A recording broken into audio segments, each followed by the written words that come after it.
Why stay earthbound when prosperity awaits you in the stars? Come to Halcyon, the only colony on the edge of the frontier, owned and operated by corporations. A trip of 10 short years will feel like mere minutes, thanks to the comfort and safety of your very own hibernation chamber. You'll wake up in a perfect society designed to maximize your productivity, with guaranteed full employment. With only a minor term of service, you will become the master of your own destiny when you go out of this world to the Halcyon Colony.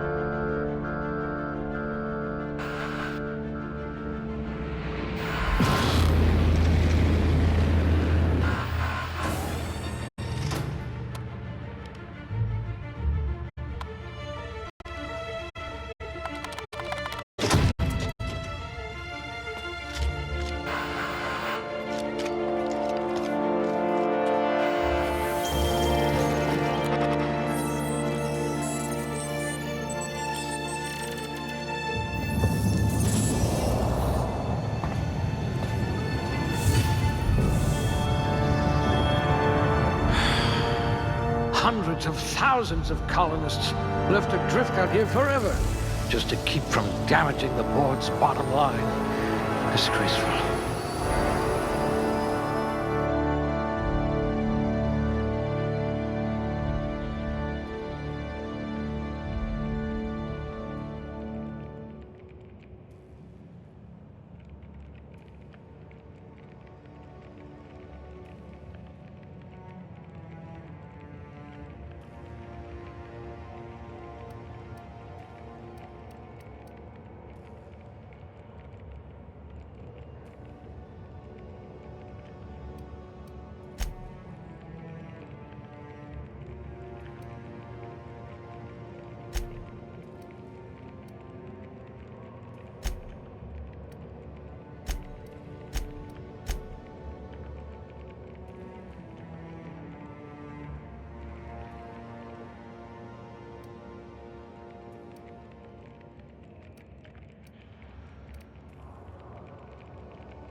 A crack shot. Capital.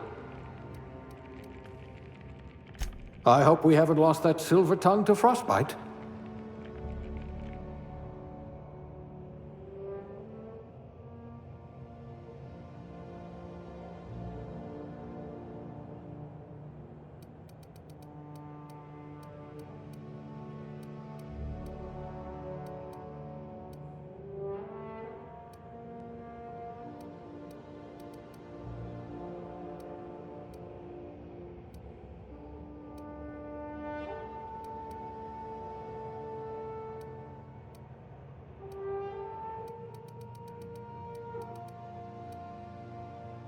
I do have a lot of dirty test tubes.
Looks to be your lucky day, my friend.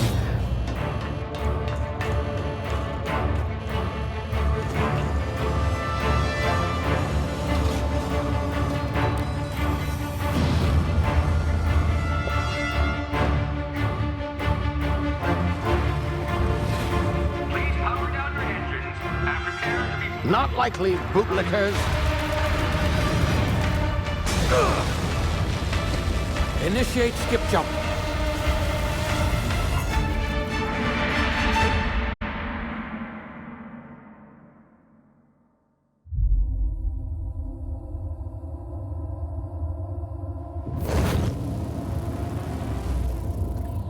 Status. Structural integrity down 25%. Power levels down 10%. His drive is Shit. inoperable.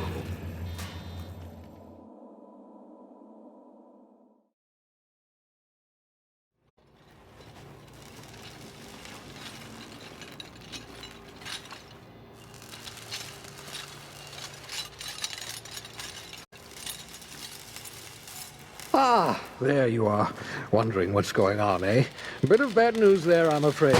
Your colony ship was inexplicably knocked out of skip space and forced to complete its journey at sublight speeds. This means that you and every other colonist on the Hope have been in suspended animation for 70 years, give or take. Normally, reviving someone after so long leads to some quite horrifying results. It's called explosive cell death, but it's really more of a liquefaction. Something wrong? Oh, yes, well, not to worry. I've pumped your body full of a special concoction I devised to keep you from dying so horrifically. Hopefully at all, but I guess we'll see, yes? Unfortunately, I used the last of my chemical supplies saving you. I know it's a lot to ask, but I must have your help securing more if we're to save the rest of your fellow colonists. I'd see it done myself, of course, but the board has a sizable bounty on my head. Now, my ship is inoperative, but I've managed to hire a smuggler to help you out. He'll be... Oh, I see we're in position. Good luck!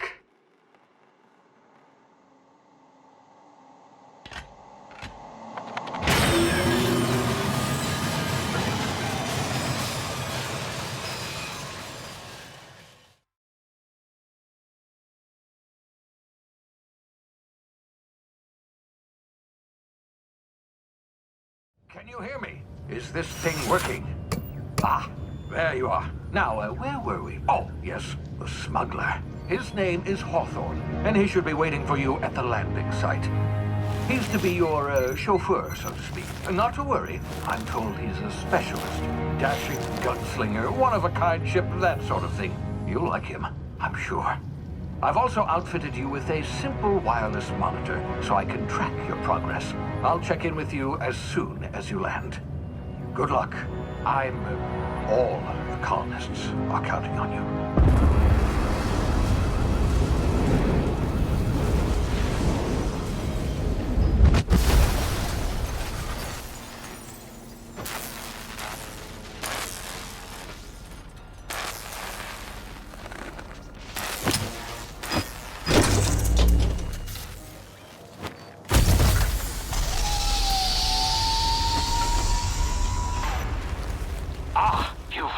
Good. Hawthorne should be close by. What in law's name? Is that him? Oh, that idiot. I told him to plant the beacon and move away, not stand there holding it. Oh well, no sense in letting his ship go to waste. Hawthorne won't mind you taking his ship. Better you than the board, huh? Not sure I trusted the fellow. Might have gone after the bounty on my head. Shame about the whole squashing thing. Nasty way to go.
now. You've been frozen for a while. There's bound to be unforeseen side effects.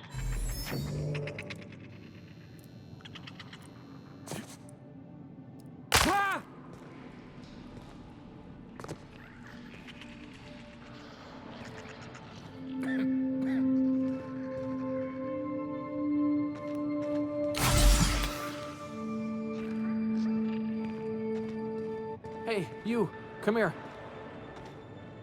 You've tried the best now. Now try the rest. Spacer's choice. Oh, wow, that stings.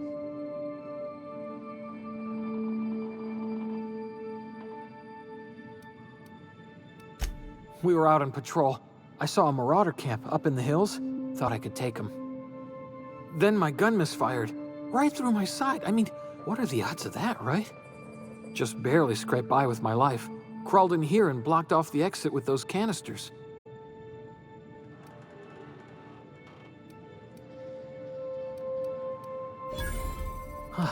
Looks like the bleeding stopped. I owe you one. Hope you don't mind me omitting this little exchange from my report. Spacer's Choice doesn't like us accepting outside help. Gibbering, flesh-eating, law-breaking, unemployed lunatics with guns. Some hullhead grounded their spacecraft out in the open. That's a real good way to attract marauders. See those canisters by the entrance? Marauders come sniffing around in here, and I can take them all out with a single shot. Not bad, huh?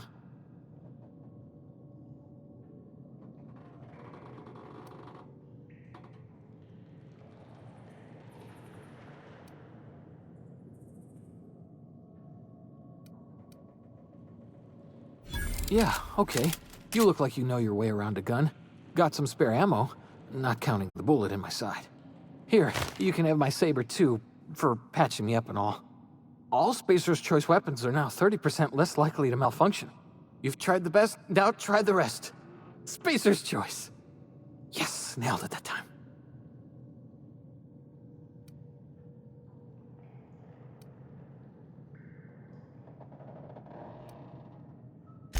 The Hope? Is that some sort of fancy new drug? Are you with Auntie Cleo or something? Don't take this the wrong way or nothing, but I'm not allowed to fraternize with Cleo workers. Company policy. You hit your head or something? You're in Emerald Vale. We're a Spacer's Choice community. Edgewater's a little ways down. Prettiest place in the Vale. Be sure to stop by a provisioner's for a can of our famous salt tuna.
My ears! Oh, what just happened? Can you hear me? What in the hell? This...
here before you get yourself killed.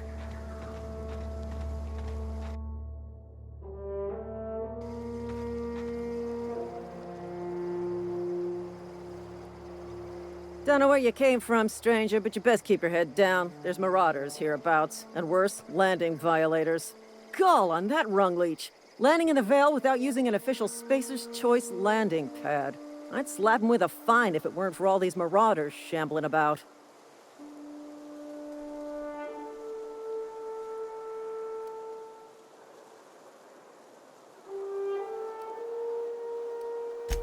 Really? How is he?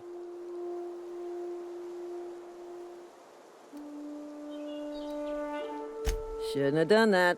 Spacer's Choice family ain't authorized to receive medical aid from off-brand physicians. We'll see him back to Edgewater, just as soon as I cross these marauders off with the swift, cost-efficient fury that's made Spacer's Choice the most trusted brand in personal defense. I just, need a couple of winks to catch my breath.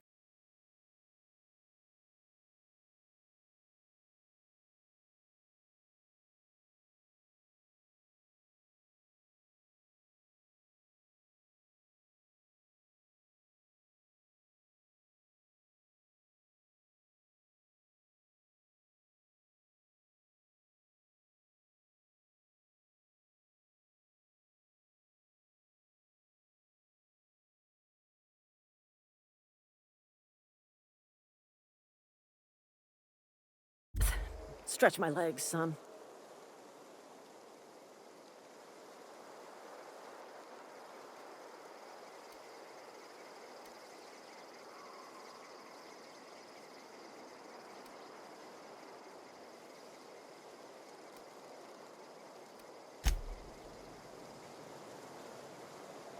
Talk to the lieutenant. She's certified in customer service. We'll be right here, in case you need emotional support.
Please be informed that this vessel contains no valuable plunder.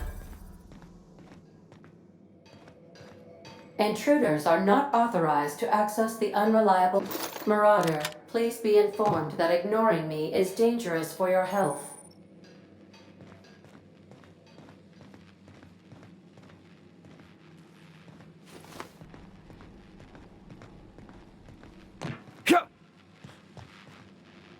Marauder, please be informed that the engine room contains nothing of value. Marauder, please be informed this ship does not possess a working power regulator for you to steal.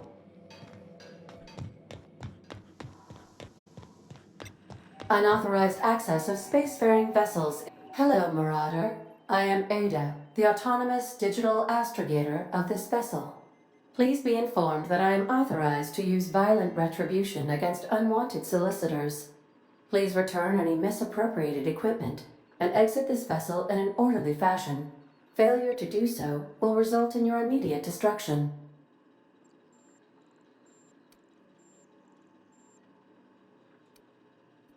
I detect an elevated heart rate, indicating dishonesty.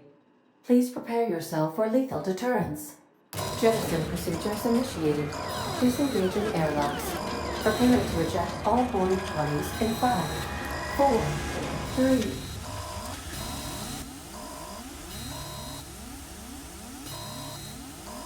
You are still here. My deception protocols have failed. I have been programmed to express disappointment.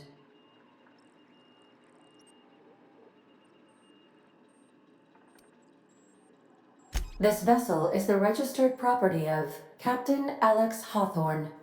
I am incapable of accepting orders from anyone other than Captain Alex Hawthorne.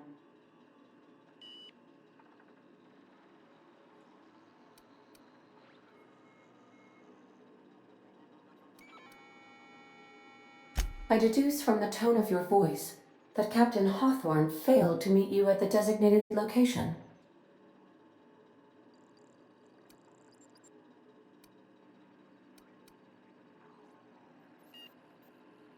I understand.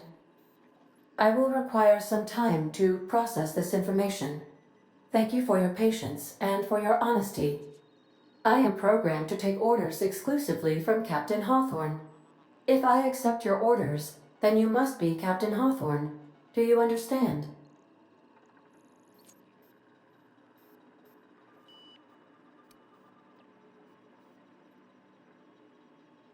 I understand. You are speaking metaphorically. You wandered outside this ship and experienced a permanent, life-changing encounter. The old you is dead. Welcome back, Captain Hawthorne. I extend felicitations and congratulations on your life-changing experience.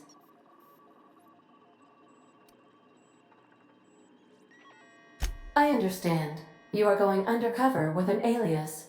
I will update my discretion protocol accordingly. Unfortunately, our engine is currently inoperable. Our main drive suffered a critical power. The main drive's power regulator has been irreparably damaged and must be replaced.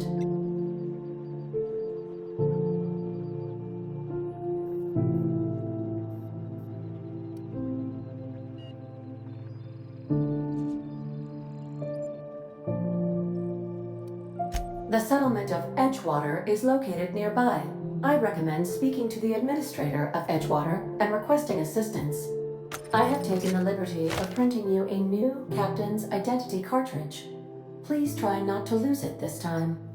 This cartridge identifies you, Alex Hawthorne, as the registered proprietor and captain of the Unreliable. Do you understand?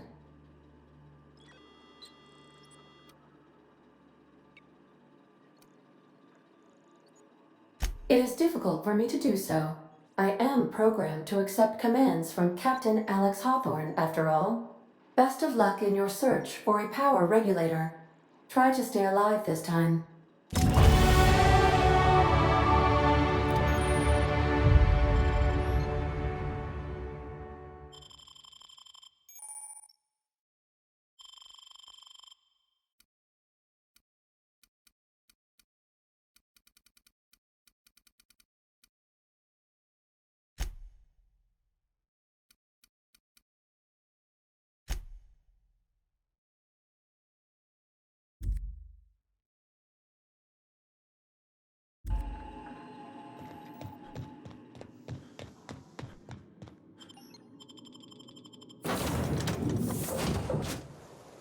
Say, this wouldn't happen to be your ship, would it?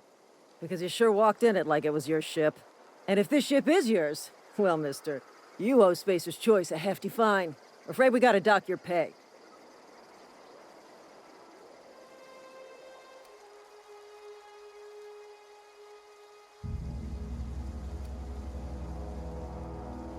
Oh, by the law. I'm so sorry.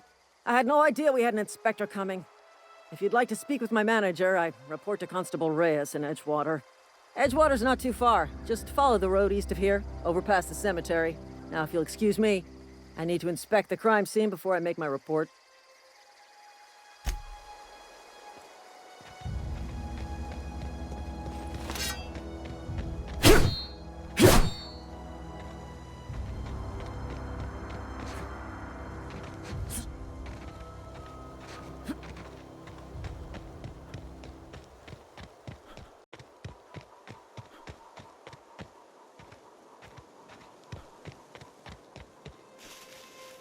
Huh?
Whoa, hey, where'd you come from? Don't go ambling out in those hills. That's Marauder territory, friend.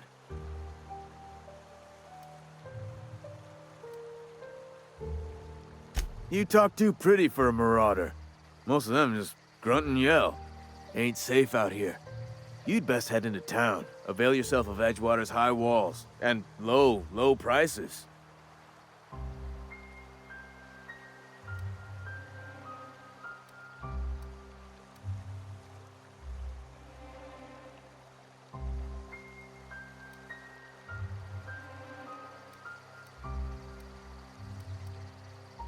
Pleased to make your acquaintanceship.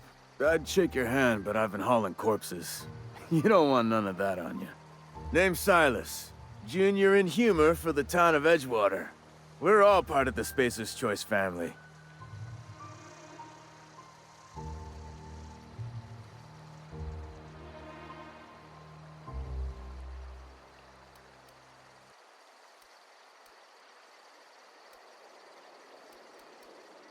Definitely not the junior in humor, that's for sure. If you've got business inquiries, you should stop by Reed Thompson's office. He's up in the tower above the cannery. Head into town, follow the road. Look, you obviously ain't a worker. What's your racket? You a smuggler? Freelancer?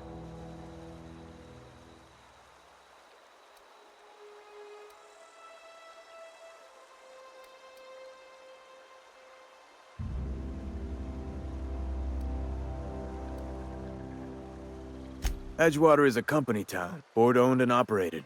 That includes the cemetery. None of us own our gravesites, we rent them from the company. Renting means money. Money means paperwork. Paperwork means signatures. Some of our families become a mite delinquent in paying their dues, you see?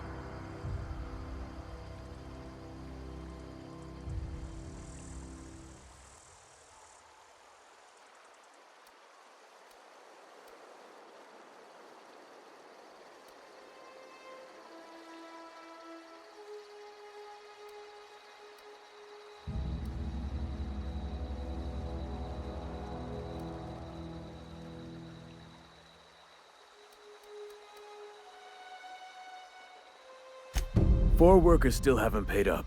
Phyllis, Conrad, Ludwig, and Martin Abernathy. He's a special case. You may want to twist his arm a little.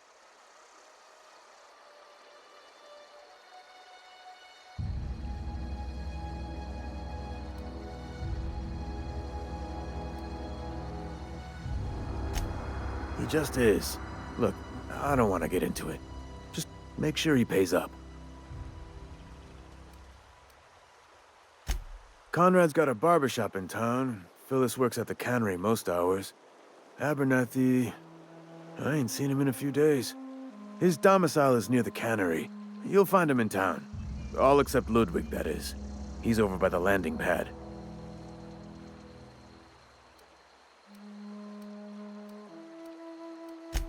He just is.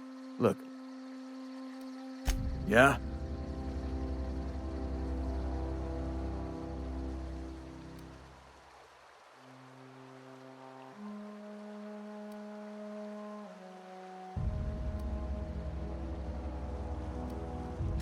The colony ship? Are you talking about that old rumor? Some great big starship packed full of colonists what got lost in the Aether never to be found again? Ain't heard that one since I was but a stripling. Can't say it was terribly convincing far as rumors go. There a reason you asking?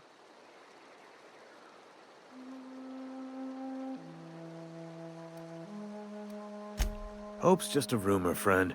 Ancient rumor at that. Maybe you've been out in the sun too long. Why don't you head over to the cantina? Get yourself some Zero-G brew. It's a brew that's good for what ails you.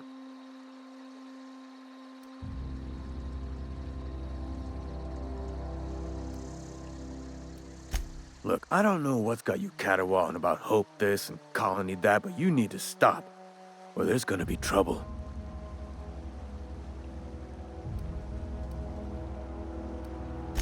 Something I can do for you?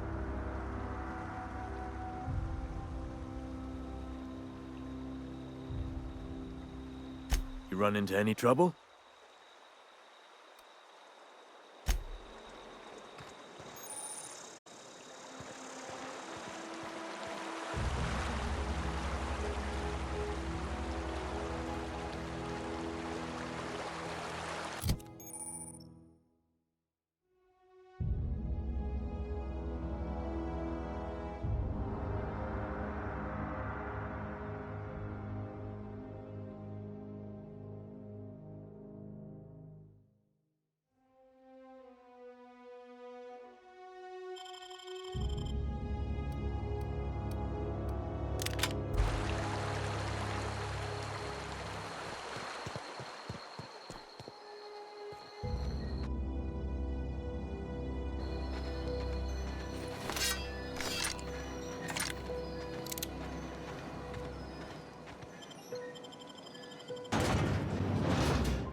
Somebody's been running around town raving about a colony ship.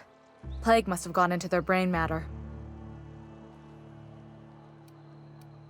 Oh, I'm an actuary. That means I keep tabs on a worker's living expenses. How much it costs to feed, clothe, shelter, bury, and replace your average human worker. Technically, I'm employed by the Spacer's Choice Department of Human Resources.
The grease monkey, Argo?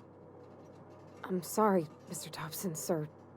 You asked why it's taking so long to fix. The answer's technical. Don't apologize. Just try using small words for me.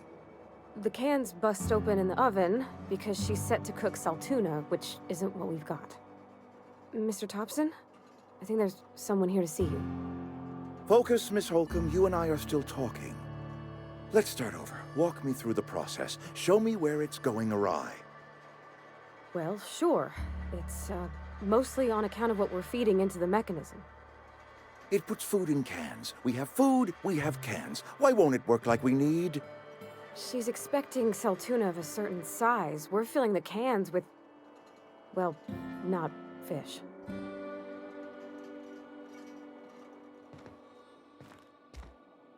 Seems we've got a guest. Really now, Parvati, I do wish you'd spoken up. I do apologize. I was given no forewarning of your arrival, or I might have welcomed you at the gates myself.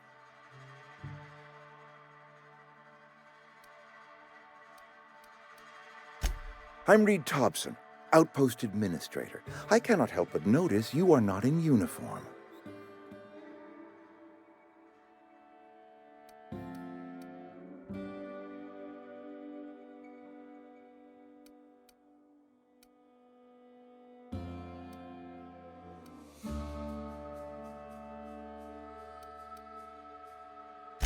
Of course not. I don't have that kind of luck.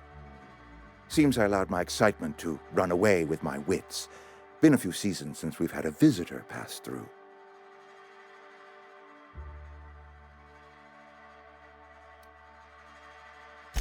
I understand. Your business is your own. Nonetheless, you are welcome in our little outpost. Outsiders are a rare sight in the Vale.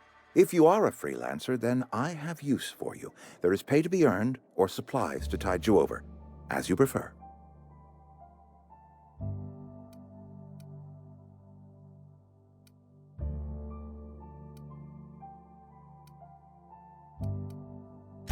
Only regulator we got is hooked up to the town transformer. Mr. Thompson ain't liable to be keen on dismantling it. I beg your pardon. I am most emphatically not keen on any such thing. I can't let you have our power regulator. But I happen to know of another one, and I happen to know exactly how you may retrieve it without frying yourself in the process.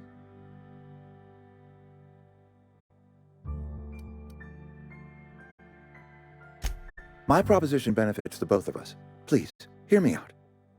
There's a power regulator in the old botanical lab. It's mostly abandoned, so all that power is being squandered. Go down to the geothermal plant. Reroute power from the botanical district over to us.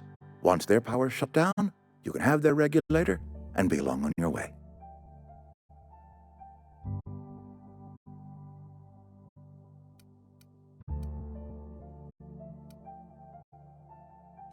I was not entirely sure how to tell you this. The botanical labs are not legally inhabited, but there are people who live there.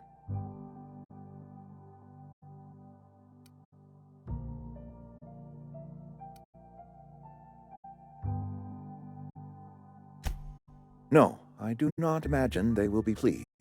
But like a parent disciplining an unruly child, you will be doing them a kindness. The people living in the botanical labs, they're deserters, former workers. I need them back at their posts. I need them to come home.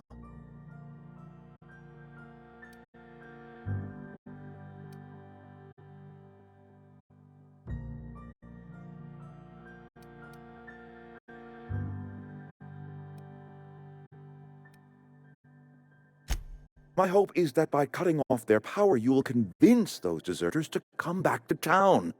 Before you go to the plant, I want you to stop by the botanical lab.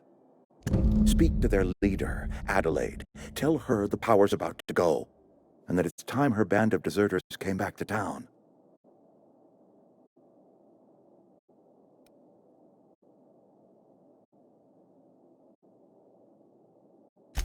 Adelaide's older than the other deserters. She's dignified, kindly. From what I understand, her camp looks to her for leadership.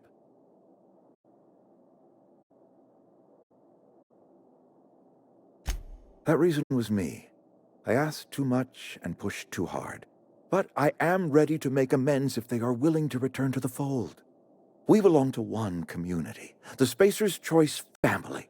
If we dissolve into factions, then we will all perish separately. Adelaide will understand that. My dad told me all about the plant. Taught me all he knew. I could come in useful. I mean, if that's all right with you, Mr. Thompson. Sir. I hesitate to part ways with Miss Holcomb, but I cannot deny that she is talented and may prove useful to you. You will need an administrative passcode in order to enter the plant. I am trusting you with mine, and trusting Miss Holcomb to guide you if you'd like. Great! I got my wrenches and diagnosticators and hairpins and engine tape, so I'm all set. Well, I am glad to hear that. Best of luck to you, and thank you again for your help. It is a lot to ask of a stranger, I know.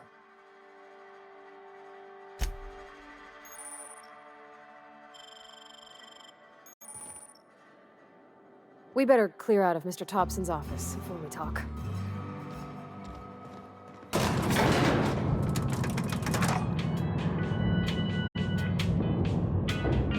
We better clear out of Mr. Thompson's office before we talk.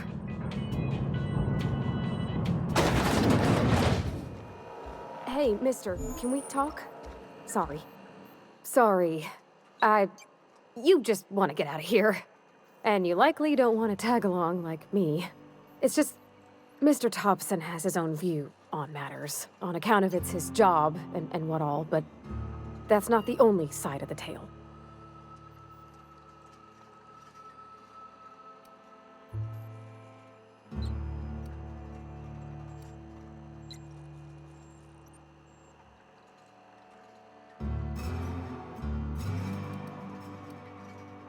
To Mr. Thompson, a person's a gear. It does its job quiet-like. If it squeaks or stutters, it gets replaced. The deserters are decent folk. I knew some of them before they left.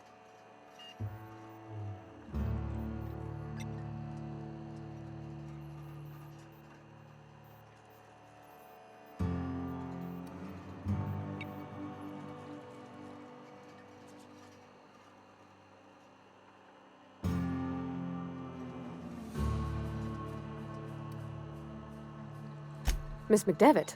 Oh, gosh, no. She was a real important person. A flavorist. Made all the food taste decent. She used to work up in the big office with Mr. Thompson. Alls I know is she left after her son died. It was a real big to-do. I could hear them both yelling clear from my own place.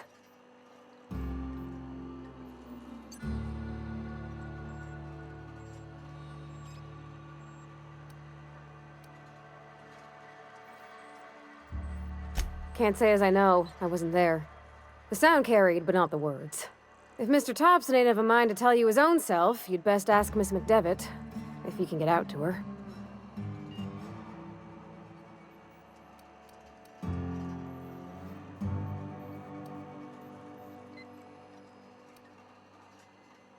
I don't know anybody well. I mostly listen to them talk, kept my head down. There was a boy named Thomas who used to follow me around, asking questions about the stuff I fixed. He was real sweet to me. Not any sort of dissident.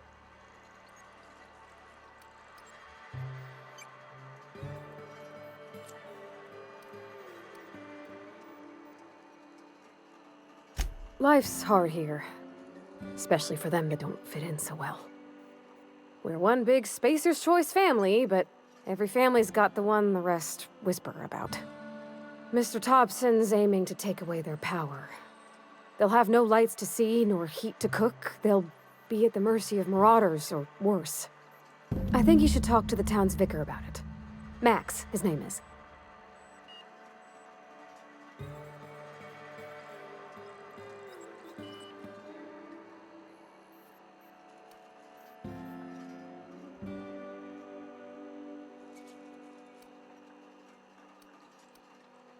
Thanks, mister. I just think when you gotta make a decision that'll hurt somebody, it's best to think on the right and wrong of it. That's what my dad used to say anyways.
Where are we headed?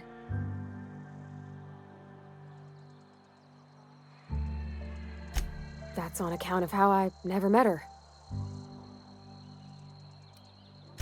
She was in another division of the Spacer's Choice family. She worked in the Vale a few months. Her contract said any kids she had, expected or not, belonged to her office from the time of conception. So when I was born, I got sent here. Well, I don't know about normal. Dad said she worked on... It's sensible. Dad just fixed machines. She did some kind of crazy math, high-level stuff. Better to raise me on his time.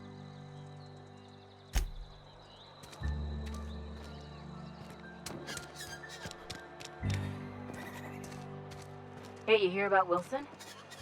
Heard Marauders got in. Just between us.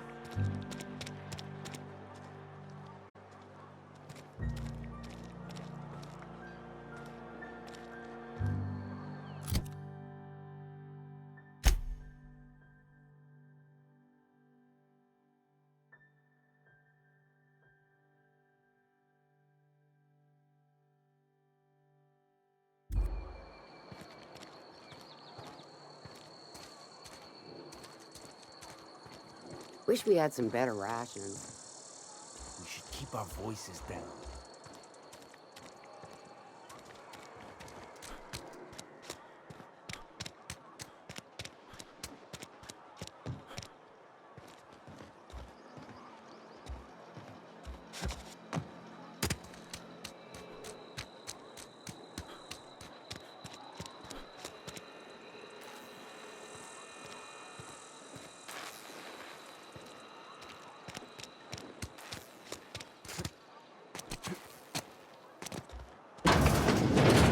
Yes, Mr. Thompson. I'm fine, Mr. Thompson. Never been healthier.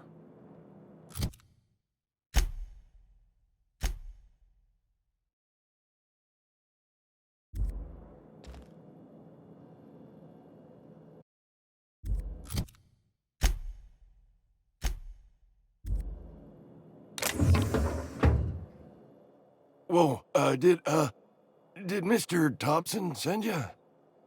Well, you tell Mr. Thompson I'll be right at my post. Tomorrow. Bright and early tomorrow. Because I'm definitely not plagued. As spry as a spring chicken. That's old Abernathy.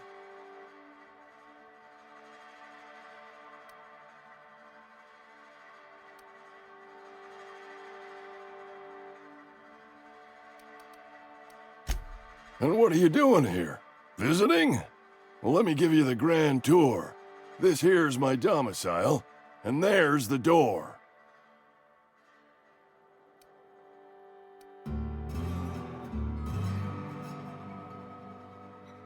You don't know that. I could have been saying anything. Maybe I said vague.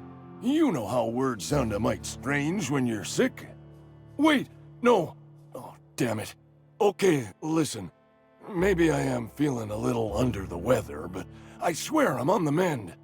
Please, don't tell the constable.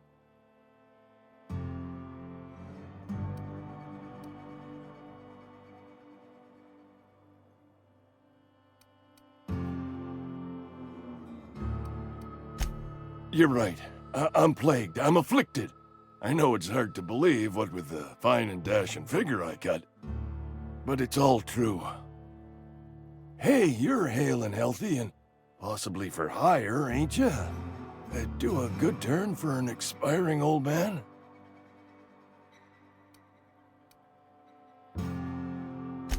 I'll scratch something together for you. Sell off some of my sundry at Moreau's if I have to. Just hear me out. There's a cache of anthracillin tucked away in the old... I need you to break in, nab that medicine, and bring it back to me. I'll do what I can.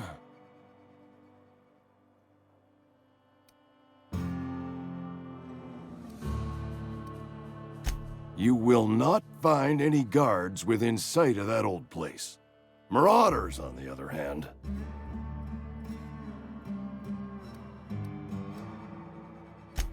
It is a reality of life in the Vale. Grass is brown, sky is gray, marauder. I tried medicating myself with Adrenatime. Didn't do much. Anyway, I can't just buy medicine. Distribution of medicine is strictly prohibited to any workers beneath the acceptable margin of health. Company policy.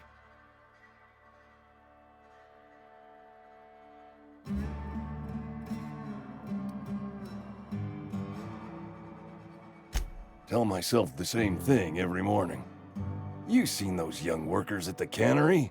What with their unbent spines and pristine knee joints? I can't compete with that. So you'll do it then?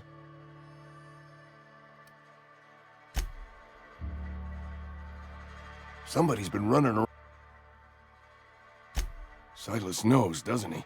That's why he sent you. That's why he wants me to pay up. He knows. Look, I got my gravesite fees right here. See? I'm good for my word. Get me that medicine, and I'll see to your payment.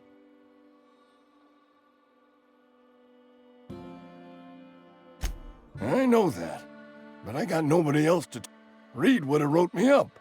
Constable would have locked me up and wrote me up. Could have gone to see the good vicar, but I never did find my courage.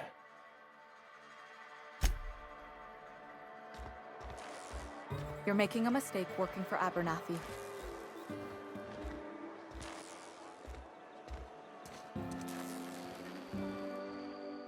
Excuse me. I'm Esther Blaine, Spacer's Choice Actuary. I overheard your talk with Abernathy. I hope you're not thinking about getting him that medicine. Abernathy is a well-known hypochondriac. Anthracillin is wasted on him. You're better off selling it to me instead.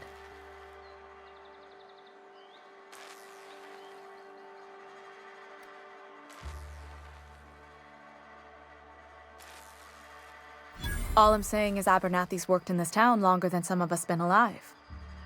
How do I put this gently? He's got a lot of cobwebs up in his attic. I probably shouldn't tell you. Don't want you implicated for what I'm trying to do.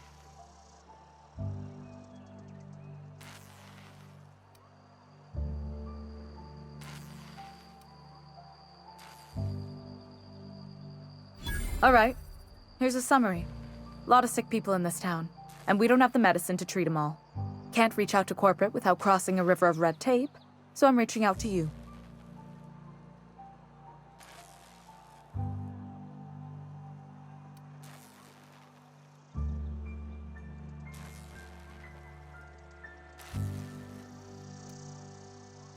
That's all I can ask of you.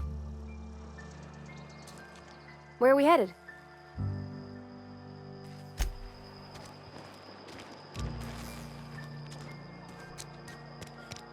Sometimes I wonder what I'm doing.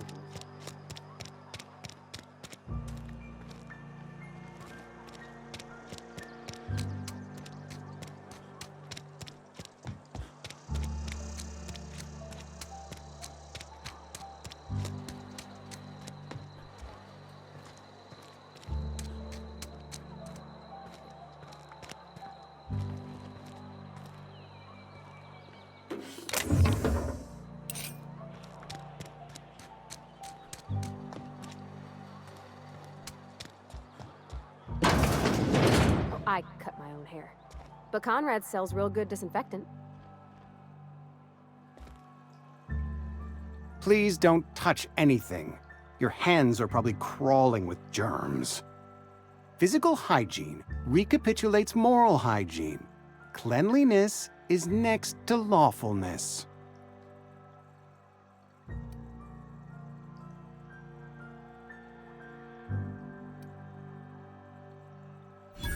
No, thank you. That's quite all right. I've seen enough body parts in my line of work. I'm Conrad. You will report to me if your hair fails to meet Spacer's Choice aesthetic standards. You will also report to me in the event of your death, whereupon I will clean and prepare your remains for interment.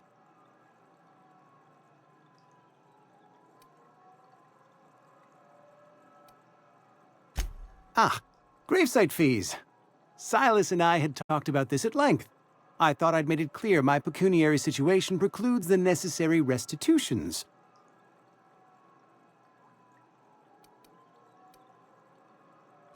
I mean that I can't possibly pay my gravesite fees. I simply cannot afford it.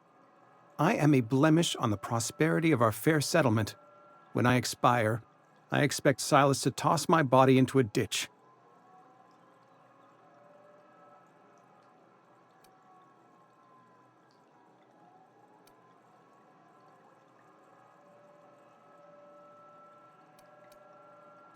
With what? My own blood? Tell Silas I can't afford to pay, and that I fully expect to have my medical rights revoked for this dereliction. With my apologies.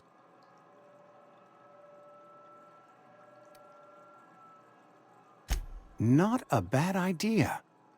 But I'd need some kind of collateral. My pair of lucky clippers! No, that won't do. Your idea intrigues me, but I'm afraid I don't have anything to give Silas. I'm open to suggestions.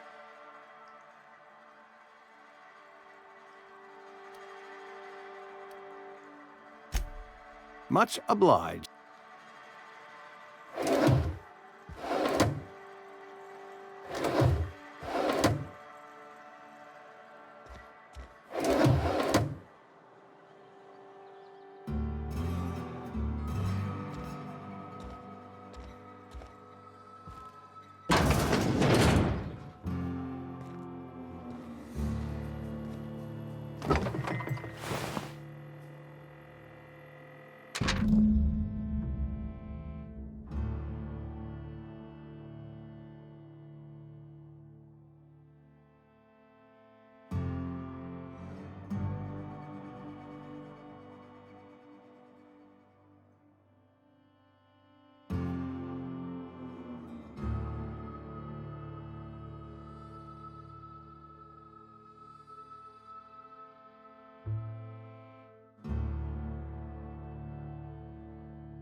What can I do for you?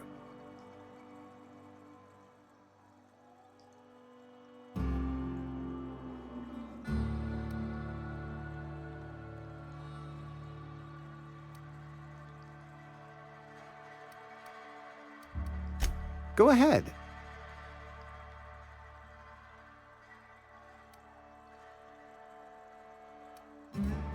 The plague's come at us with a vengeance this year. Lost 6 workers in as many months. I wouldn't call them good workers, mind you. If they were any good, they'd have been treated. Still, it is a shame. Fever, chills, fatigue, aching, vomiting, an excess of phlegm, a tendency towards belly aching. Company policy, friend. We don't have enough medicine to treat all of us, so we treat the best among us.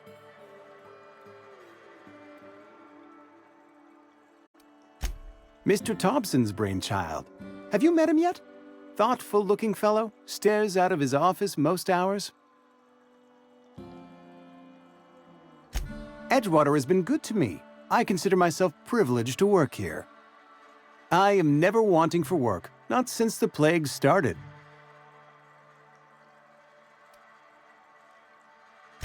As the good vicar says, work fortifies the spirit of a man. If you want to feel exhausted, try not having any work. What can I do for you?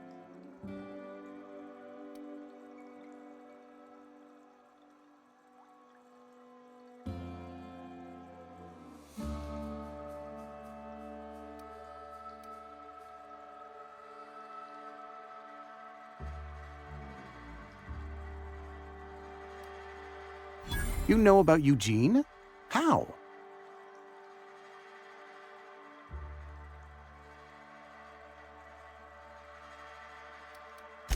You were probably poking around my things. I really shouldn't leave my letters sitting out in the open. Eugene's golden teeth were a family heirloom, representing 3 generations of poor dental hygiene. He took them to his grave.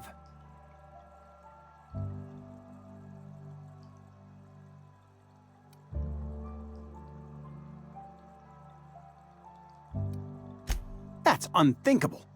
Eugene's body and all rare earth minerals contained therein are solely the property of Spacer's Choice.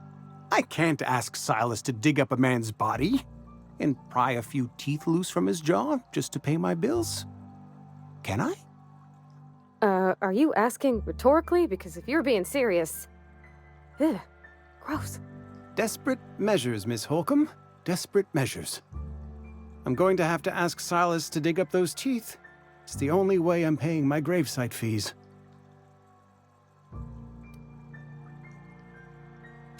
Here you are. Gravesite papers affixed with my signature and an IOU.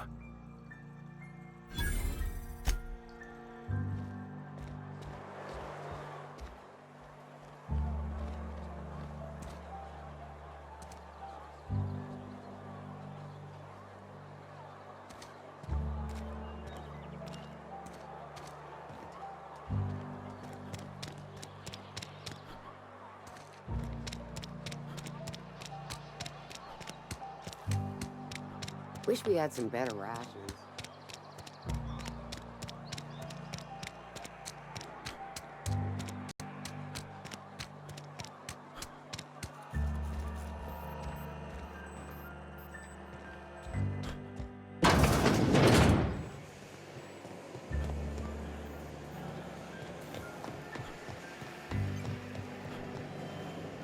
You the new worker? Whatever. Make it quick, Tenderfoot. I'm busy.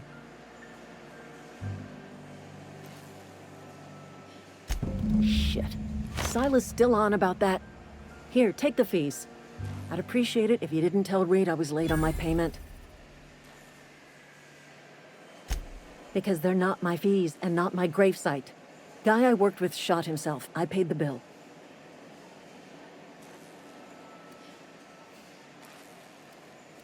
If you're not familiar with board law, you ought to be. Law requires delinquent gravesite fees to be paid by the deceased party's closest living relative, which meant me. Shame, though.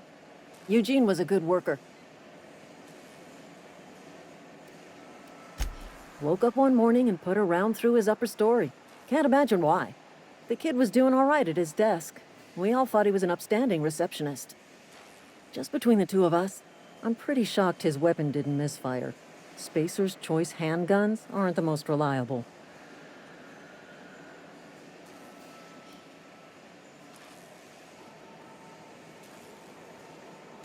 Eugene wasn't family.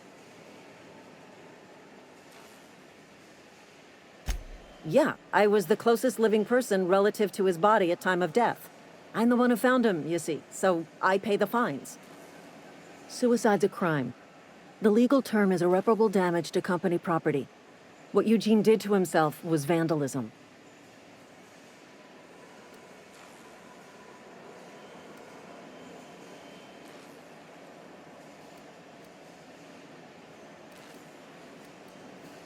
I'm plenty serious. In fact, I'm a little upset Eugene didn't think things through.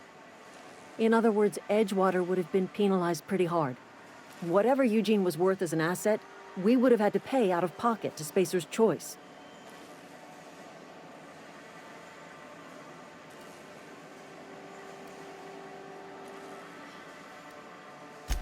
Look around. Edgewater ain't exactly swimming in luxury. We can't afford to pay the body price of a suicide. All I know is Silas asked me for Eugene's gravesite fees, which means he was approved for burial, which means his papers went through, which means the town's in the clear. I'm just glad to put this whole ugly affair behind me. Eugene can rest his bones in peace, and the rest of us can get on with our own lives.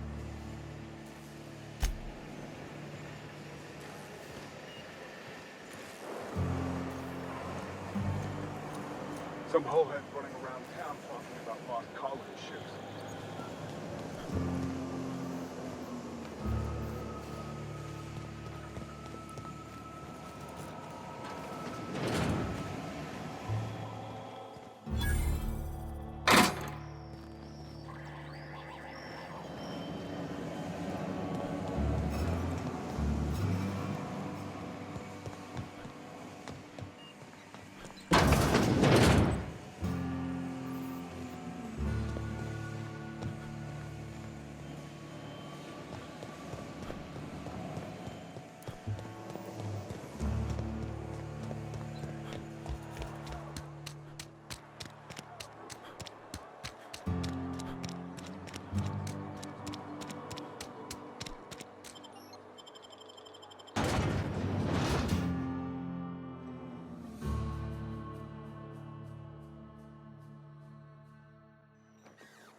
Hey, Miss Parvati.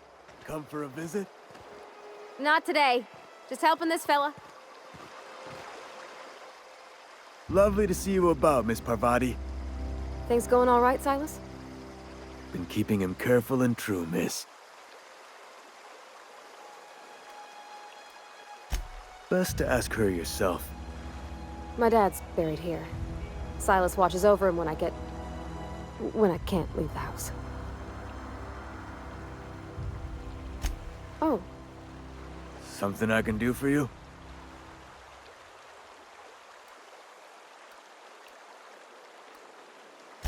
Yeah? What about him?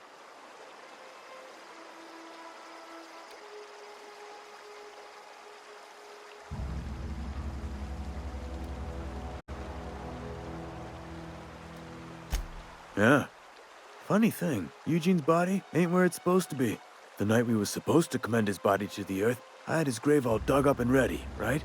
And so I thought, I'll just rest my eyes a bit. When I woke up, his body was gone. Spirited away, vanished.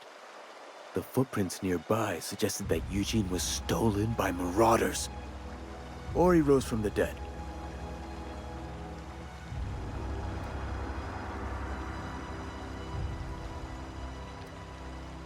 Let me know if you find anything. You run into any trouble?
When I was little, we'd get freighters in every Sunday noon.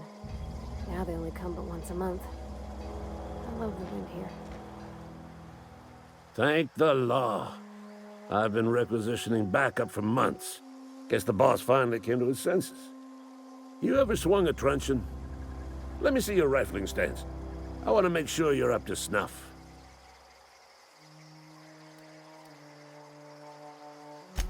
I told Silas I'd pay my dues if he agreed to join the Resistance. Guess this means he's finally heard the calling.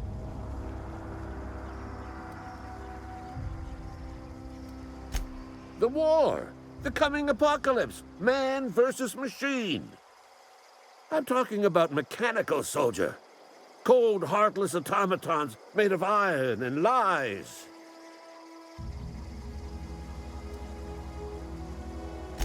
That's right. That's what I've been saying. We gotta square our shoulders and stand ever vigilant. Auto-mechanicals. Creatures forged in the fires of malevolence.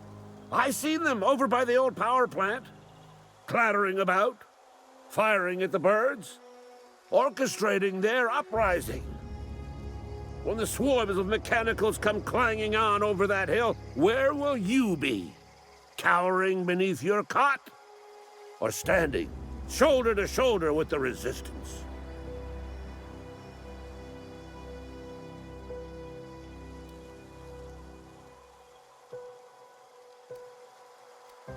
Go on. I'm Ludwig Miller, Associate Security Officer for Transportation. Officially, unofficially, strictly between you and me, I am the only thing standing between Edgewater and total annihilation.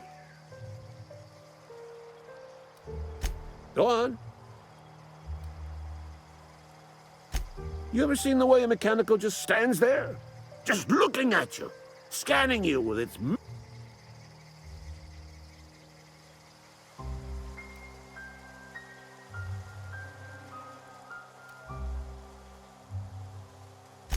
Mechanicals have been programmed to eliminate the human race. They've been programmed... First, they will rob us of our jobs. And once they have taken away our livelihoods, they will take away our very lives.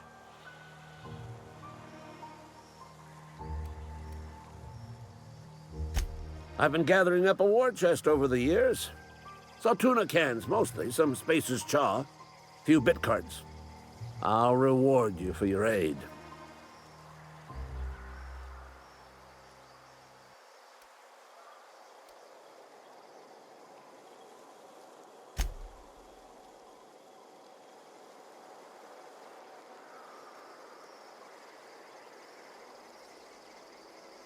Enlistment fees. Yeah, I suppose. Wouldn't want to give the Resistance a bad name.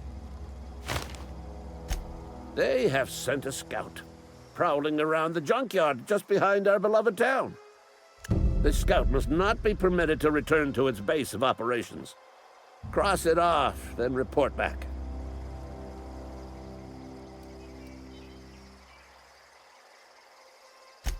Mechanicals got a weak spot in their midsections. I think the technical term is, The blue glowy square thing.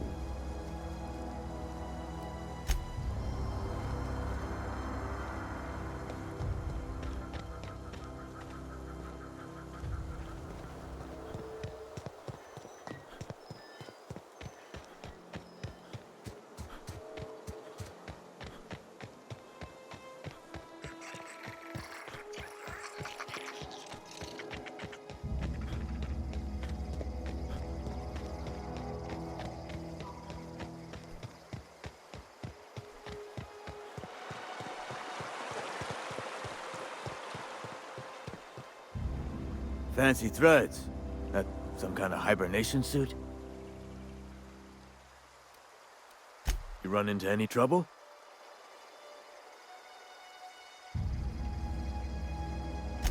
Reliable work from a freelancer. That's gonna take some getting used to.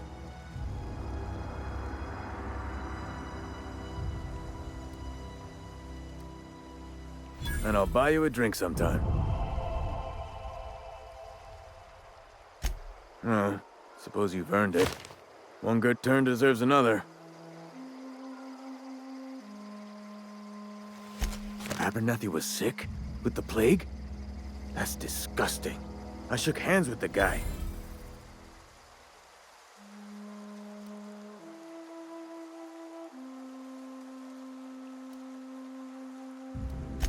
I needed his fees because of his name. A for Abernathy. He was at the top of my list. Yeah?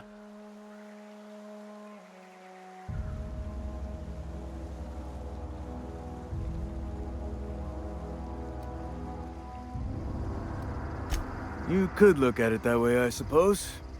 You could look at us and say, those Edgewater saps lost near every soul to plague. But you'd be wrong. We're survivors. Loyal company folk, braving the wilds.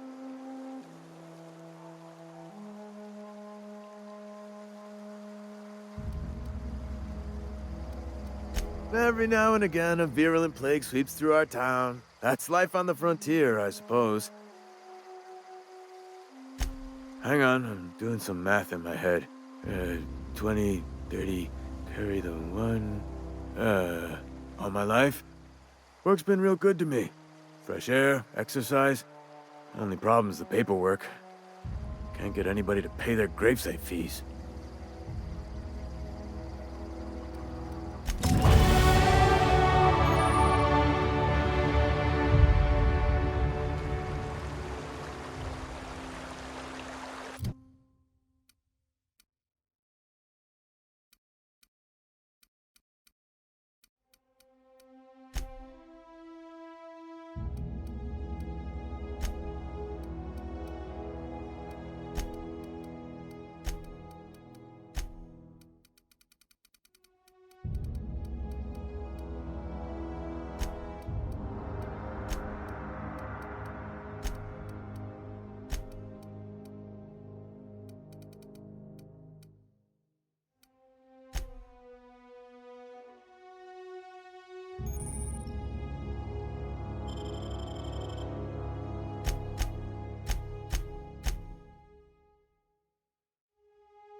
Here they come!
Grave digging's a fine profession.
Sure.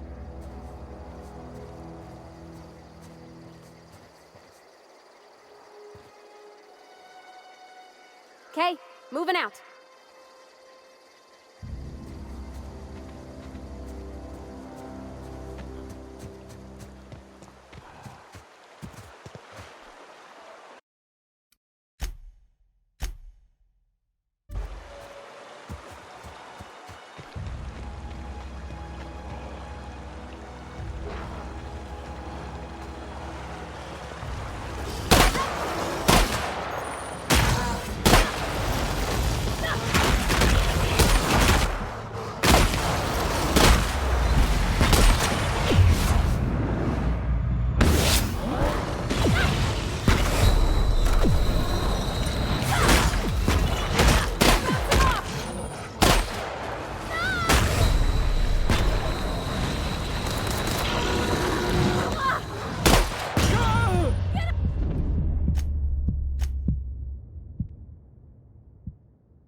Sure.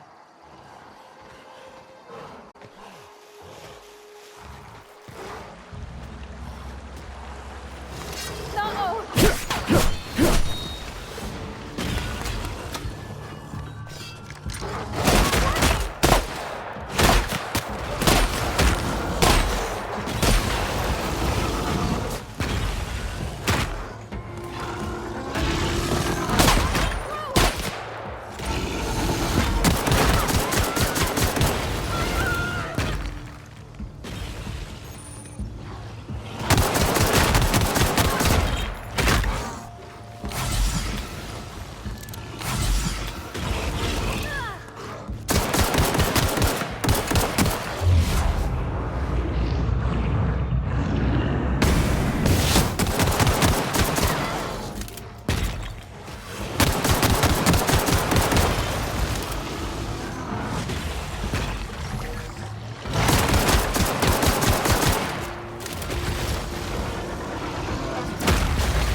Something you need?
Got it. Heads down.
Move along, stranger.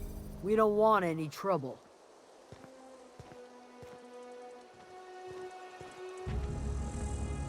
I don't know you. Whatever you're looking for, it ain't here. Move along.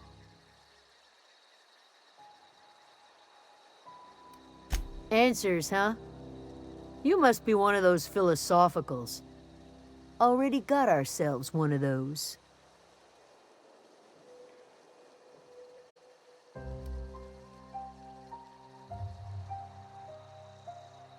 Yeah, that's us. And you can tell Thompson we're doing just fine by ourselves. If you're gonna start wandering around my camp, know that I got my sights on you.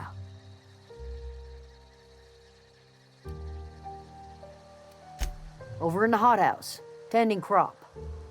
Enough with the questions. No offense, but I've got a lot on my mind.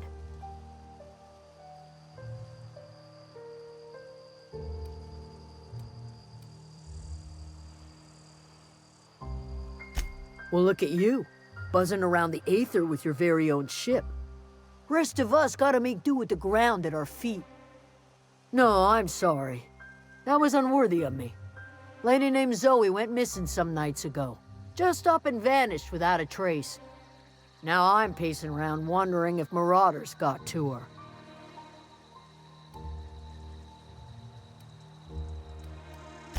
It's not like Zoe to go wandering. Figured she might be out scavenging, but that ain't exactly her talent. Can't imagine where she's gone. Vale's a wide place. She could be anywhere.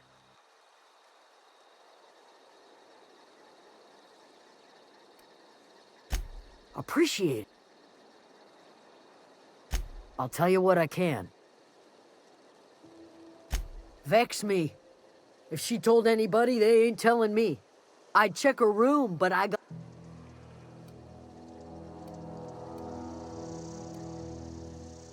Well, enough to know we never got on. Zoe and Stefan were close. If anybody knows the workings of her mind, he does.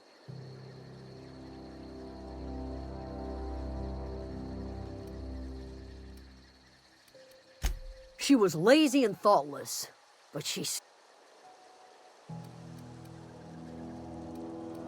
What is it?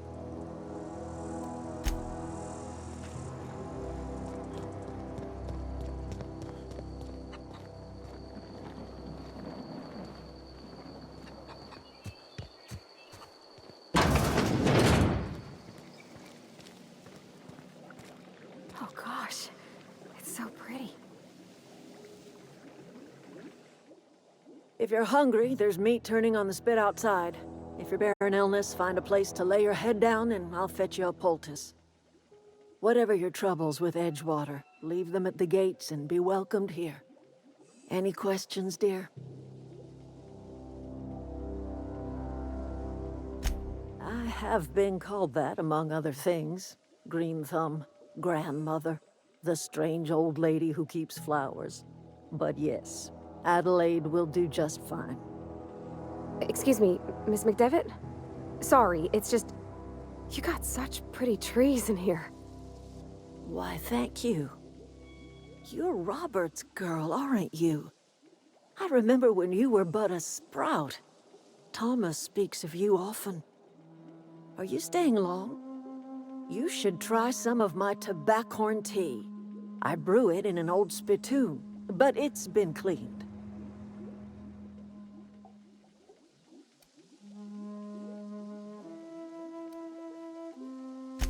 A home for anyone who's ever turned their backs on Edgewater. A home for those of us with nowhere left to go and nothing to lose. So, like the spores of the puffball, cast on the wind and alighting on fresh soil, we put down new roots.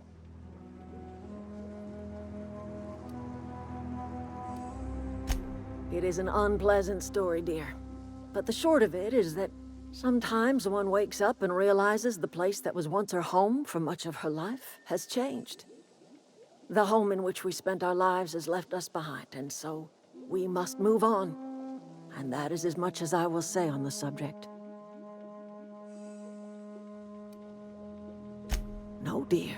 The garden belongs to us all.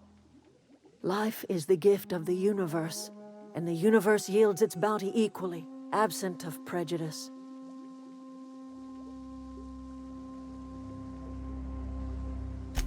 The soil around the Vale went sour years ago, but I found a way to sweeten it back up. The secret recipe is a little bit of elbow grease, a dash of love, and a heaping pile of special fertilizer.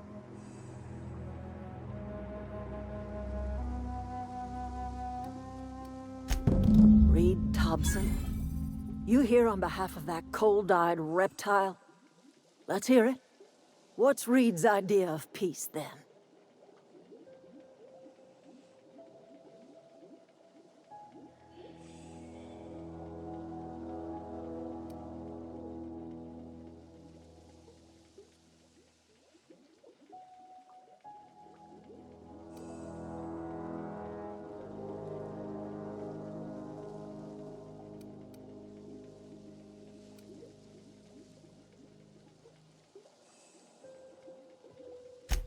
make amends.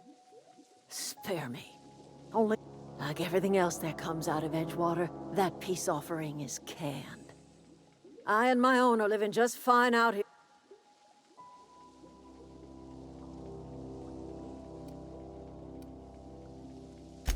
He would do such a thing. The question is, why would you agree to his plans?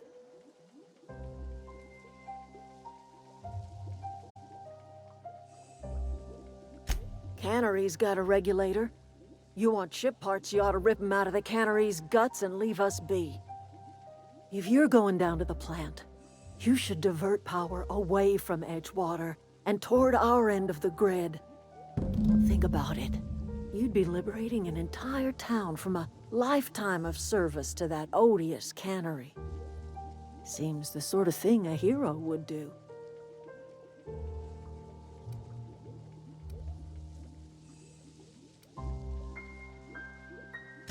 A hero to the people who matter. To us. To the ones who come around. To the ones you save. Reed will never understand. He has been too long inebriated on the wine of corporate culture. All he sees is productivity.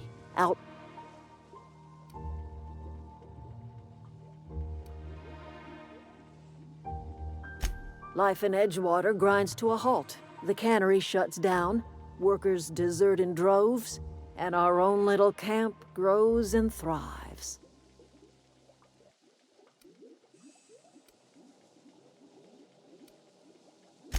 You bring power to Reed's town and you'll be killing us. Reed knows it. He's counting on it.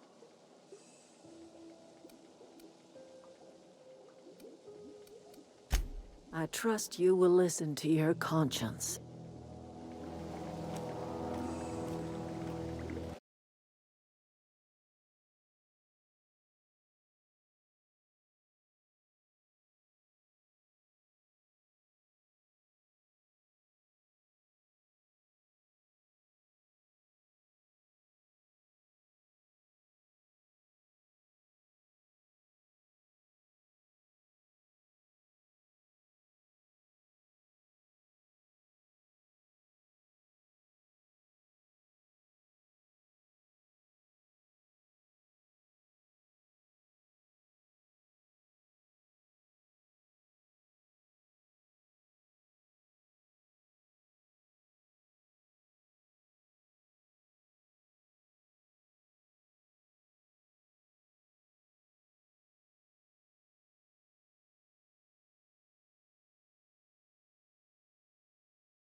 If you're falling sick, I don't want you near me. Don't worry. I wouldn't do that to you.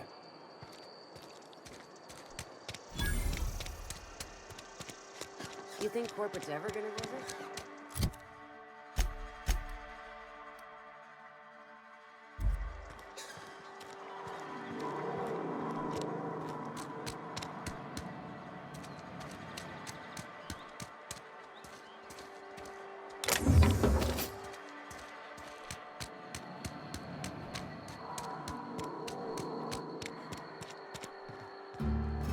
I've always felt weird in here. It's too clean.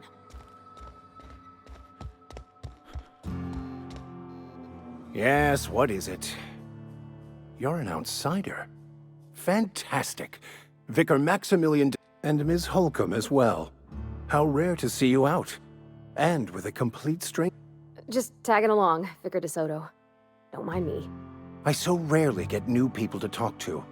Name your poison, anything at all. Spiritual counseling? This season's tossball predictions? The quickest way out of town?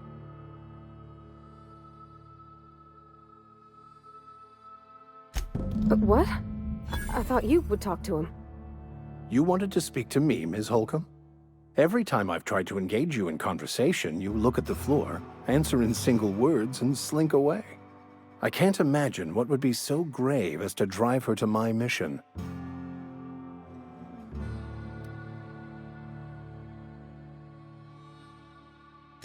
Depriving them of safety from the marauders and wildlife.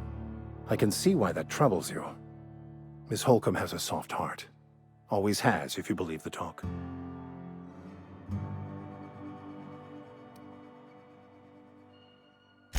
They rejected the order of society and live beyond the walls so thoughtfully provided by... Does that strike you as a responsible life choice?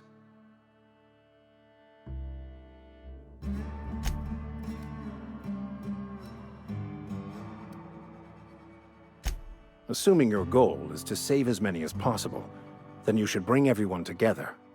Send the power to Edgewater and convince the deserters to return.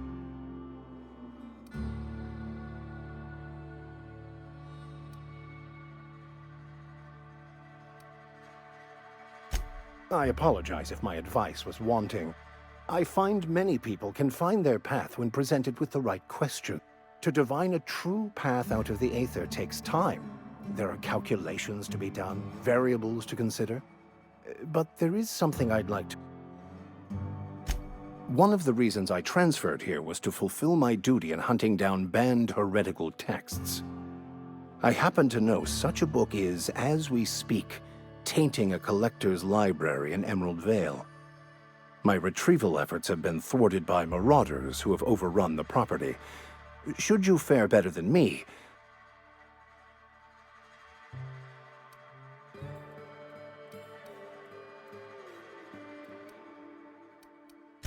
it's a handwritten journal, a faded blue cover with the name M. Bakonu handwritten in the lower corner. I'll mark where I saw it on your map. Wonderful. This is fantastic. Well worth all the sacrifices I... Wait. What the fuck is this? Is this... French? It's a law-forsaken joke is what it is. French! Ha! I was so high and mighty, preaching to the yokels.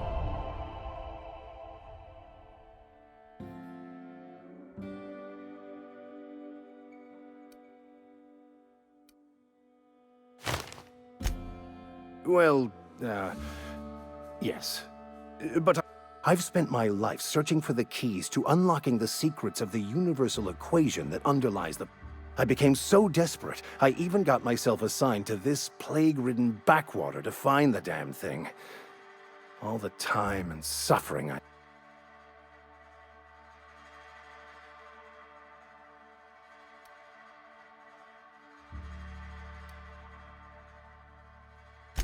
Yes, you're right. Such are the workings of the equation. And I've only my own hubris to blame. But that's neither here nor there.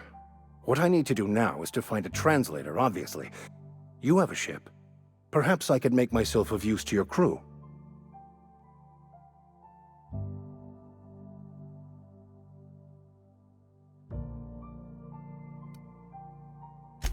Free spiritual counseling, someone to... I'm 28. Exactly. I'm pretty handy with a tossball stick, or any blunt instrument, really. I'm also a passable gun hand. Oh, I'm fairly competent at hacking computers.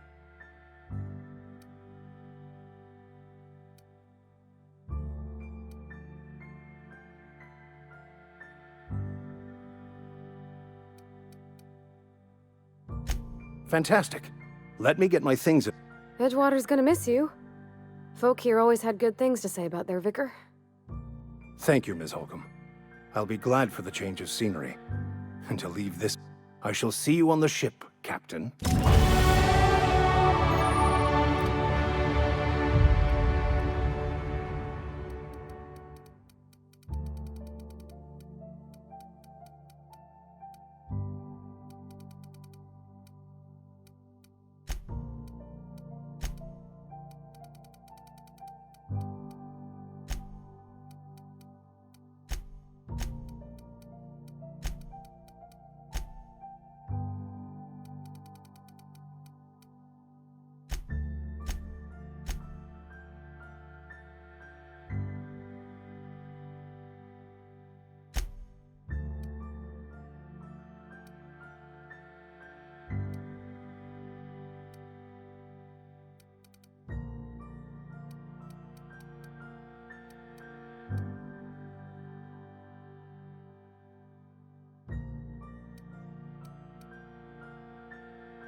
sorry. I'll just be a minute.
Oh, that's Thomas. He used to follow me around before he left the cannery.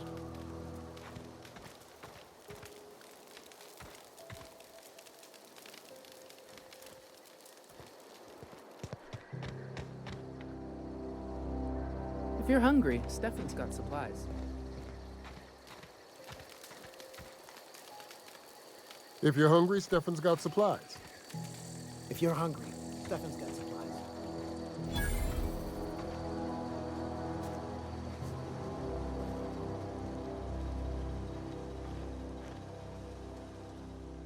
Oh, didn't see you there. I was just occupying myself with a... Whoa, Miss Parvati. You're, Are you, are things safe out here? Great, just great. I've been trying to keep stuff running, just like you. Only I'm not so... Wait, they didn't kick you out. Oh gosh, no, I'm just along with this. Are you from town? I mean, you don't exactly look like you're from...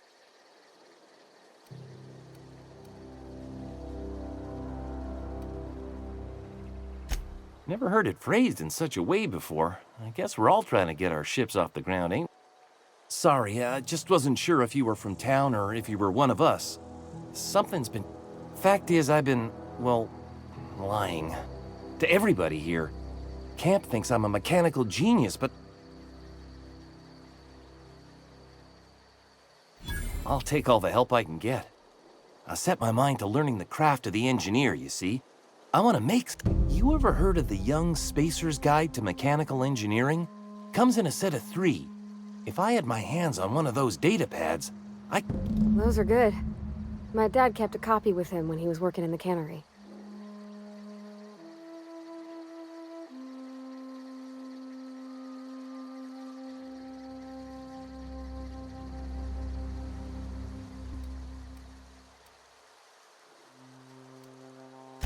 Would you?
process 6 weeks. Incoming!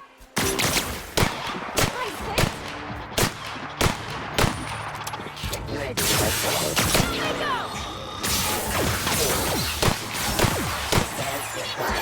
nearby bottleneck.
The control room should be off to the right.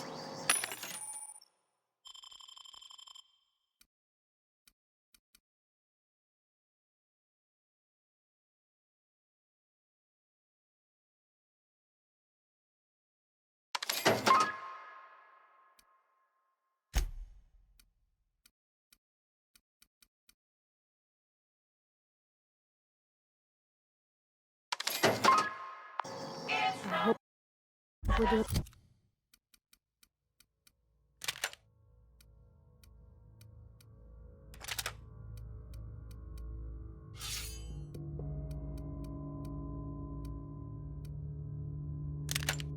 the right thing.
3 switches. That'll be easy enough.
Two more. What'll happen to Miss McDevitt's folk if we— Here they come!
Not real. You're not real.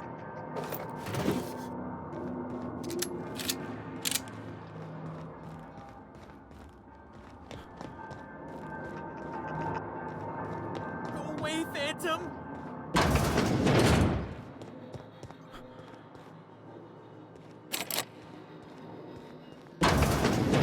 Mind the steam. You're liable to get scalded.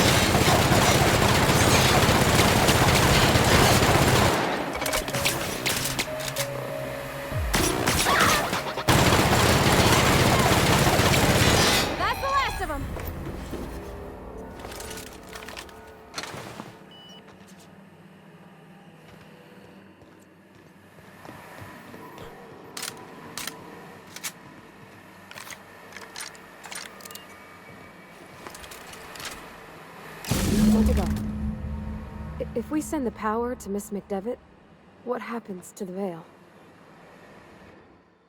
Something you need? He's just interested in fixing stuff. He always used to follow me around.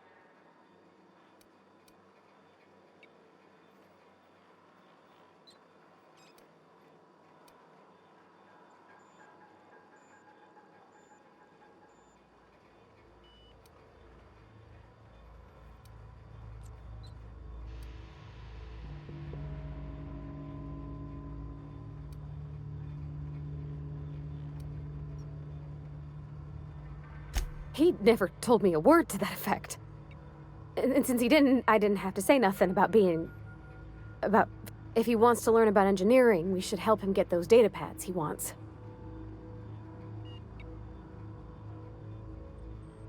You mean about the mission? I know, but Vickers says the universe is... Real machines have gunked up oil, scratches, and worn bits. The machine Vickers sees is one ain't never been run. It's not for people to live in. It's something...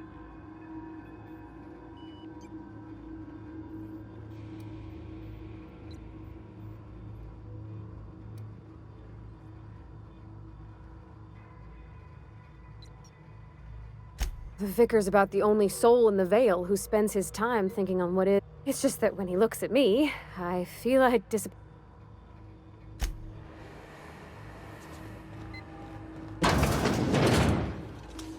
Oh. Searching for...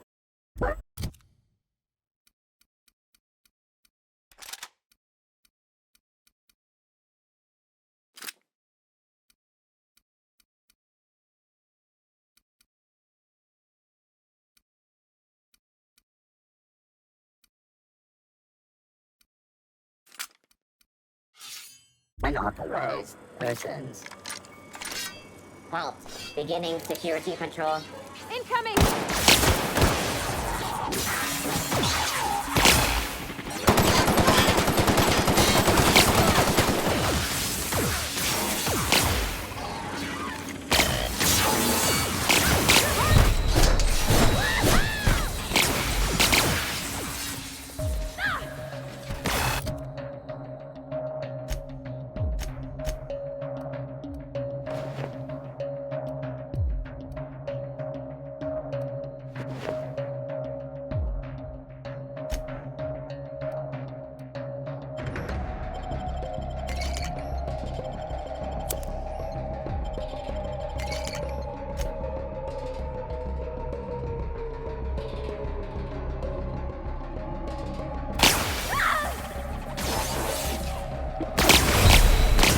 Now switching to garbage disposal mode.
alone! Go away, Phantom!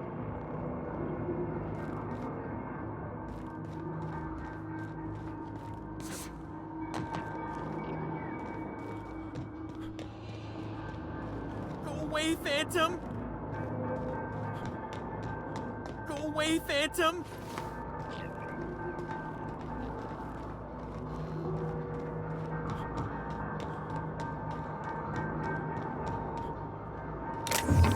You're not real! You're not real! Go away, Phantom!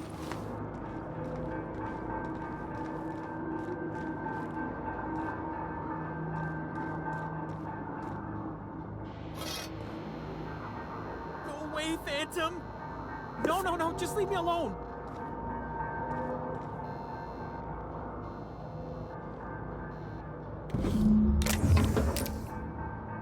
Get away! No, no, no, just leave me.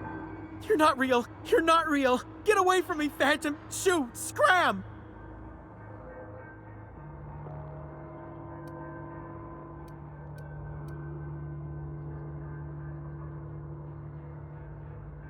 You can talk? The Phantom's never talked before. See, Higgins? This is why you must... Clearly, I mistook you for one of the phantoms of my imagination, which terrorized me on occasion. Chester D. Higgins. The D stands for definitely not...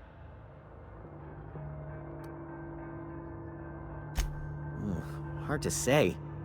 By my reckoning, Higgins has been here somewhere between 2 weeks and forever. My recollection... Oh, Higgins has been many things over the years. Sprat Wrangler, Saltuna Critic, Aetherwave Personality, Chairman of the Board, Galactic Defender. I've come a long way for someone who started off as a simple engineer, right?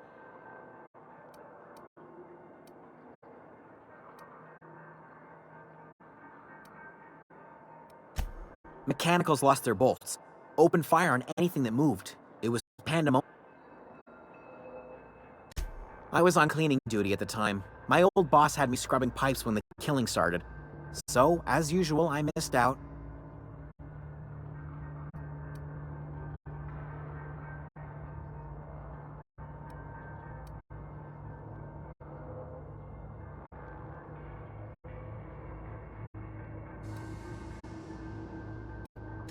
I specialized in automechanicals, drones, sentries, repaired them, maintained.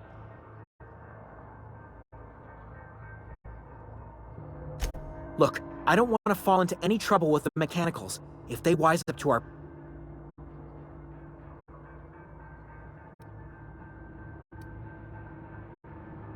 You know, you remind me of myself back when I was an intergalactic adventurer. I discovered a flaw. Their hostility levels were hardwired to maximum. There's no changing that, but you could rewrite their targeting. Yes, that's exactly it. I see you're also versed in the noble art of mechanics. There's a behavior control terminal in the other room. It should have options to change how the mechanicals act, including whom they... Oh, that reminds me. You'll need my passcode to access the behavior control terminal. Here, let me just write it down for you.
All I know is the decision's final.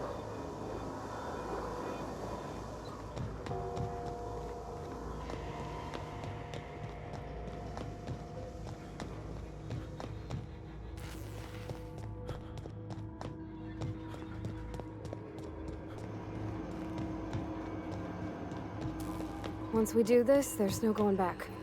Hey, mister? Look, I know you want your power regulator and all, but I just gotta ask you. Do you understand what you're about to do? I don't think you should cut off Edgewater's power. I think it would be cruel. I'm sorry. That just sort of came out all at once. Edgewater's hurting. We've been losing workers year after year, and corporate hardly ever sends replacements. There's barely enough Saltuna to fill our bellies anymore. But the town's got some good people in it. Decent, hard-working folk just living their lives the only way they know how. They don't deserve to be punished.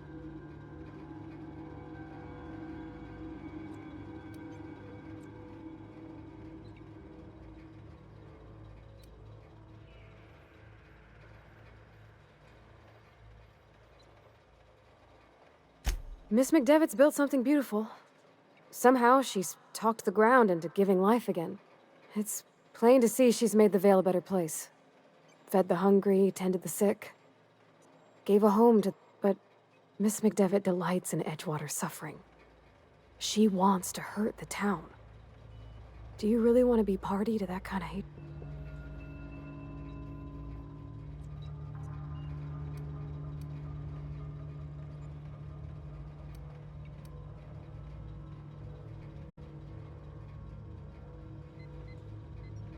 Sorry, I didn't mean to babble on like that. I felt like I had to say something.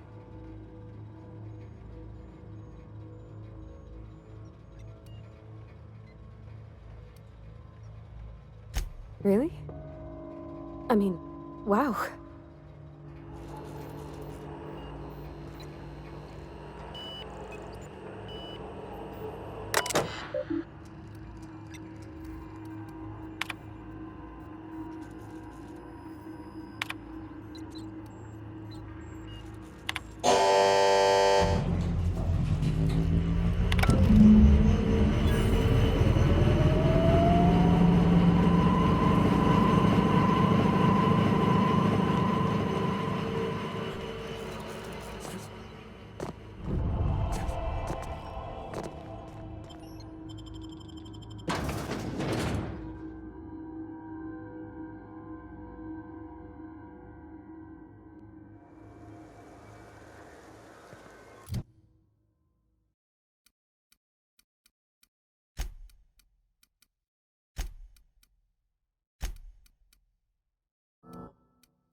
You want to know what gets my bile churning? Edgewater has suffered a cavalcade of disasters, plague, marauders, desertion. Then you wandered in town. And I was so damn sure our luck was starting to turn. I never knew how right I was. Just answer one question for me. Why'd you do it?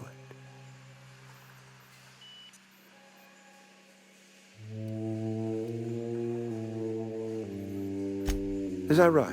I'm dying to hear this. Please, educate me.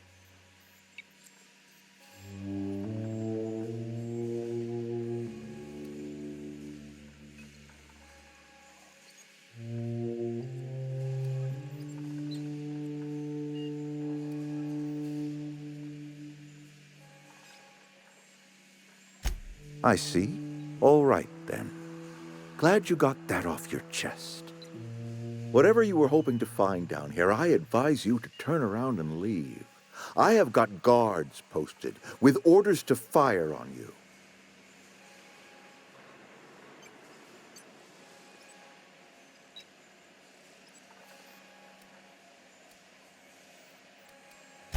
Edgewater's dead. Our cannery's dead. Adelaide's deserters are never coming back. Spacer's Choice will shut us down before long. Some of us will die of illness by then. Some will move on. Some will starve. And as for me, I will tender my resignation, whereupon I shall be processed and then duly imprisoned for gross incompetence. All right, easy now. Let's not do anything we'll regret. I'll order my guards to stand down. Take what you came for and then leave us be.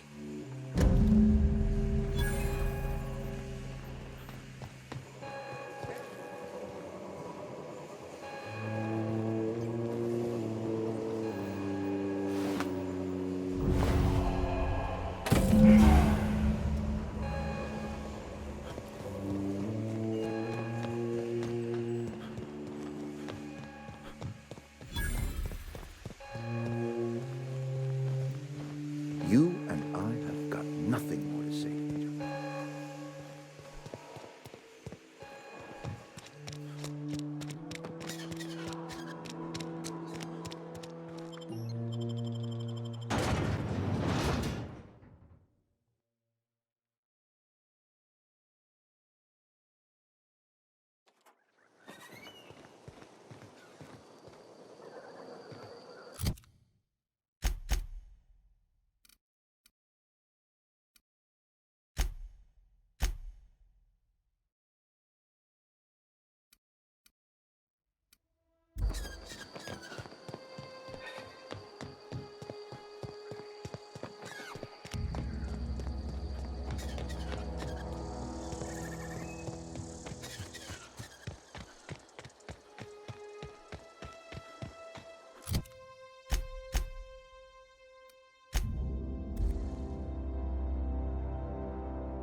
Any luck finding one of those manuals?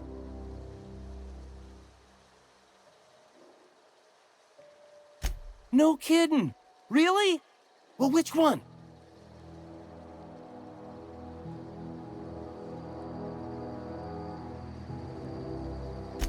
The geothermal plant? Now that is just incredible! You really went exploring down there? Adelaide always told us it was swarming with hostile... I appreciate you going through all... In fact, I put aside something special, on the off chance that somebody'd... Sure! What? Couple months. This camp's my home. People you see milling about, I owe them my life. Would have died in the wilderness if they hadn't chanced upon me, starving and delirious. We all left the cannery for one reason or another. Me? I was let go. I mean, I was incompetent. I couldn't even survive on my own. Grace found me, Adelaide took me in, I've been on... You weren't incompetent. You just didn't fit the cannery. Not like here. This place had a U-shaped hole, and now it doesn't. You could stay, you know. Here. I'd be happy to... I mean, we could really use... oh, this isn't coming out right. If... I can't stop thinking on Edgewater, Captain.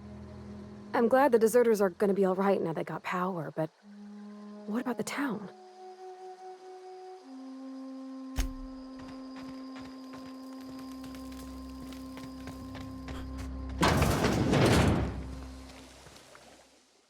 You hear that?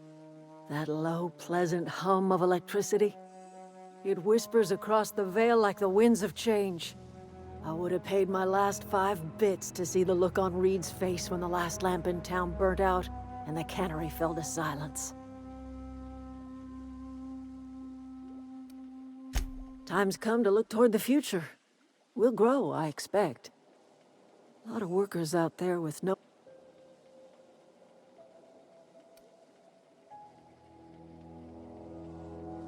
Not as many as you'd think. We're not about to let the whole town join our flock. Just the ones willing to renounce their corporate loyalties. I am curious. Why did you help us? You don't know who we are. You don't owe us a thing. The plant's crawling with mechanicals, so it stands to...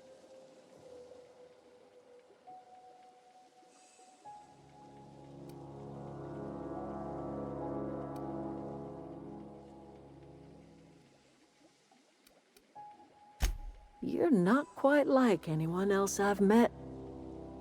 You're welcome among us if you're...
Hello?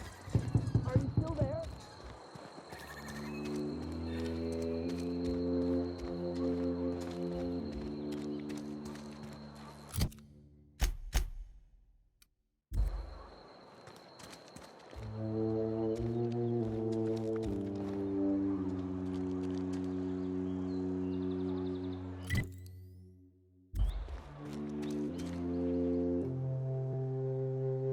Power's out, but I can't just leave my goods unattended. Don't suppose you care to do business? Music to my ears.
Aw, he ain't no threat. Bet I could fix him up smart. Searching for repair bay. Error. Navigation systems failed. Unable to comply. I could probably fix that. I mean, if you wanted me to.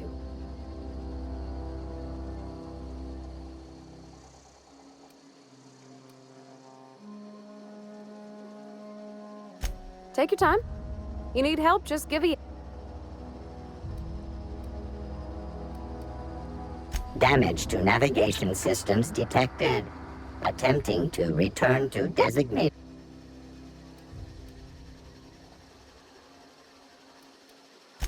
Yep, I see the problem.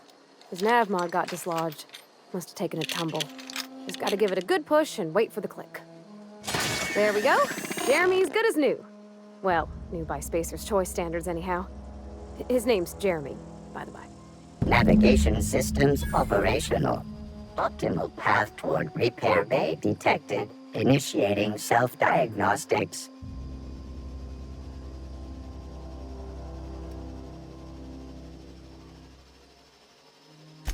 On account of I fixed him. And he's Jeremy on account of his helmet. It's like Jeremy, the officer in True Romantic Tales of the Space Guard.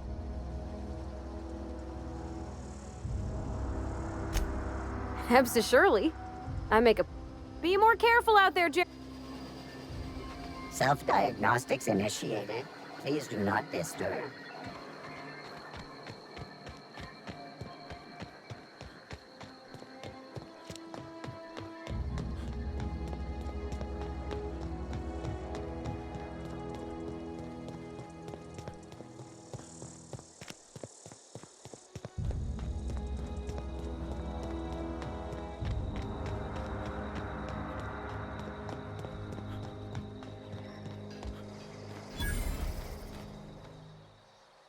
Town's been dark a while now. Could be a mechanical.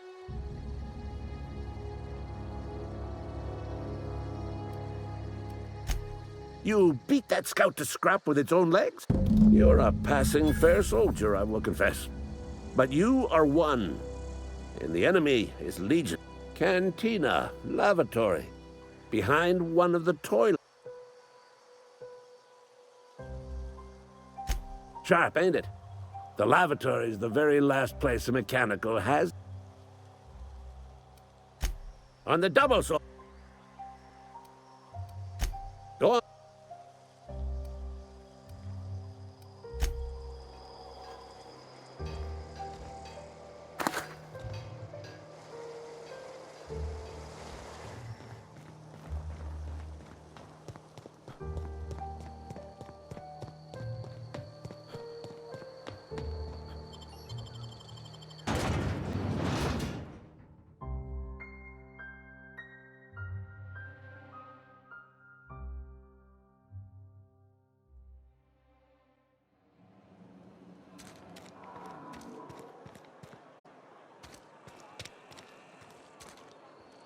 You're safer inside the walls.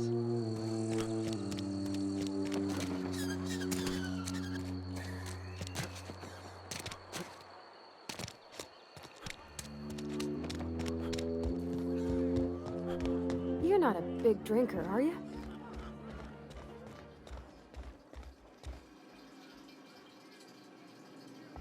Not a peep from me.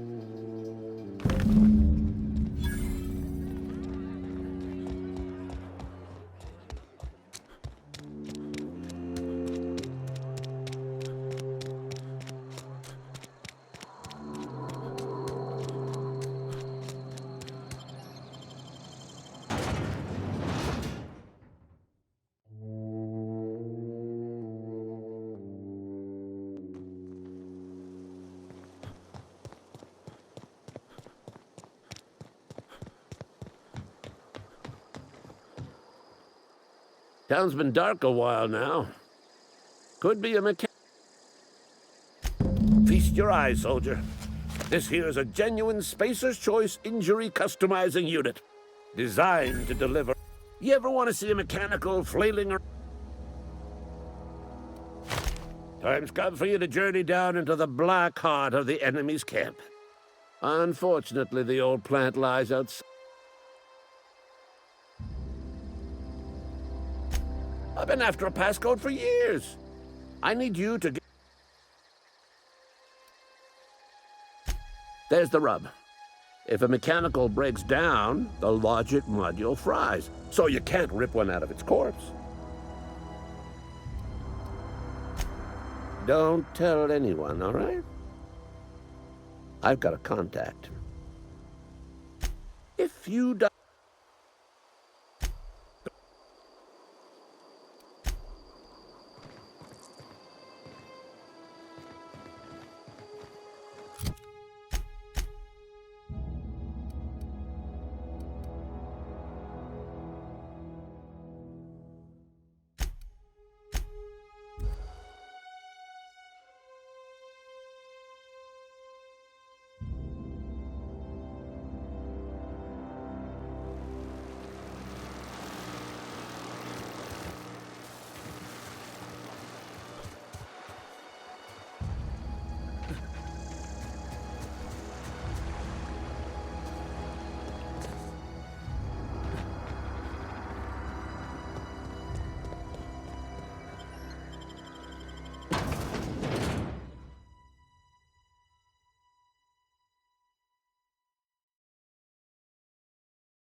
Clinics We can handle it.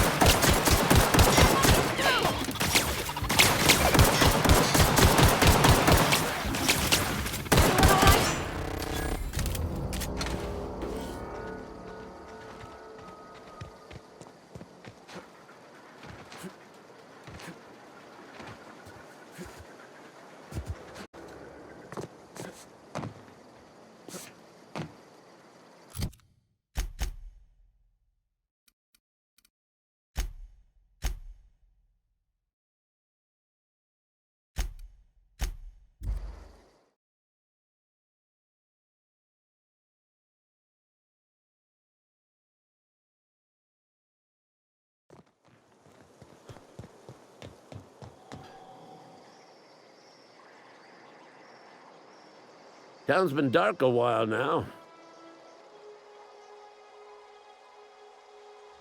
Bang up work, soldier. You're a credit to your uniform. So this is it, then. I would reward you with the gratitude of the Resistance, but I'm guessing you want something tactile. So here's a couple bits for your trouble, and a little something to remember me by.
Adelaide was right to leave.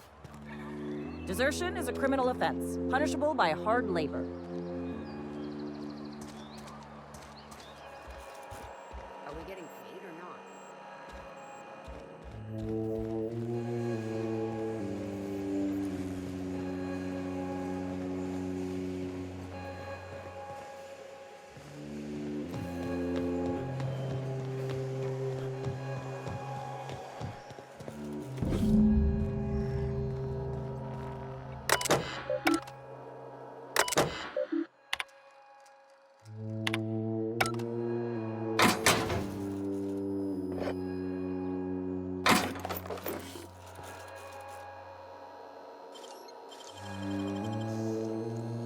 Easy.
Any luck finding one of those manuals? No kidding! Really? Well, which one? Look at that! 2 whole data pads? Be still, my... Well, don't keep me in suspense. Ain't that just ironical? If I'd worked a little longer back at the camp, that's a complete set! All 3 parts! Aside from you, Ms. Parvati, I swear, I'll do you proud. I'm glad we could help, Thomas. I've been saving something for you. Just a little contraption I found. Should fit right into your outfit. What's on your mind?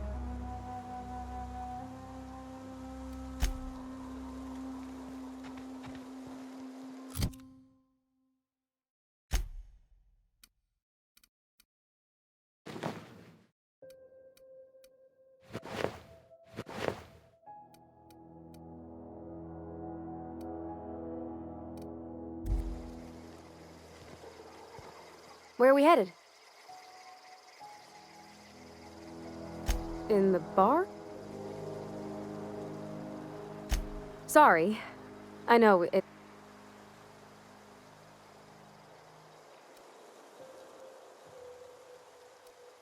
It's not like I think it a failing, mind. It's just I live right across the road. Most nights I watch folks out my window. When they come in here, they might be happy or sad. Mostly they're tired. When they leave, they're mad at themselves. Or they stumble into the alley and I listen to their hearts breaking.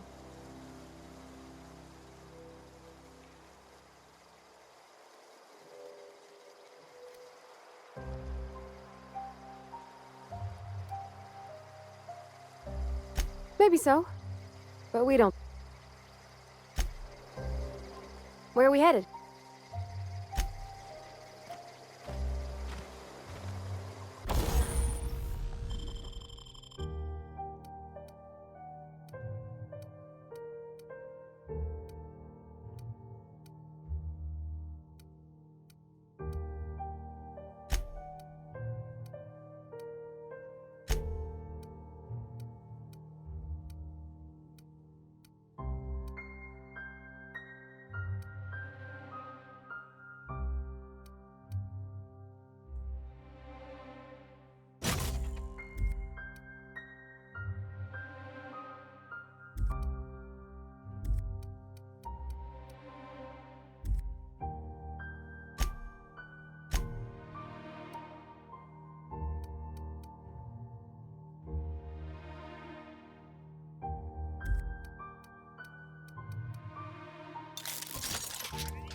Hey there!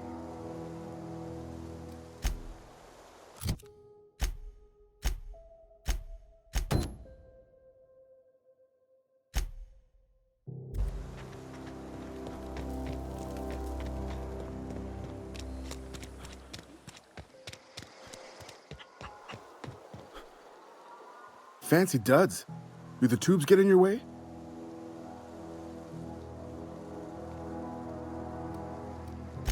You mean Zoe? Yeah, we were pretty close. Not like her to go loping off.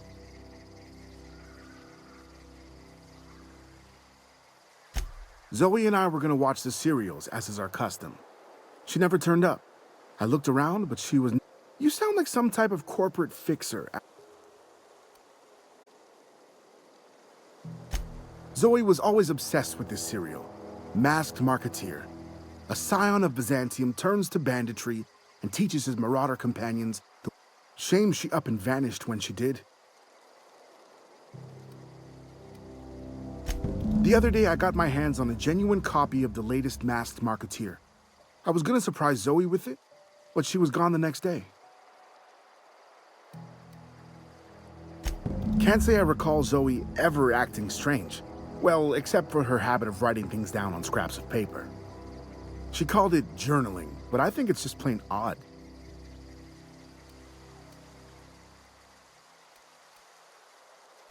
Hey, I got time. I'll help if I can.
I don't know anybody who ever came out this far. Okay, gone quiet.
just wanted to say that.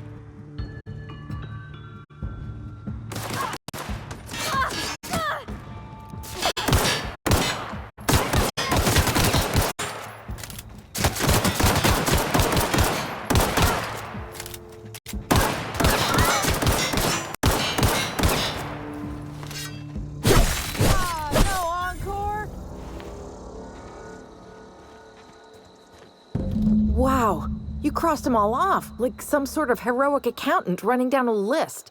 Teach me your ways.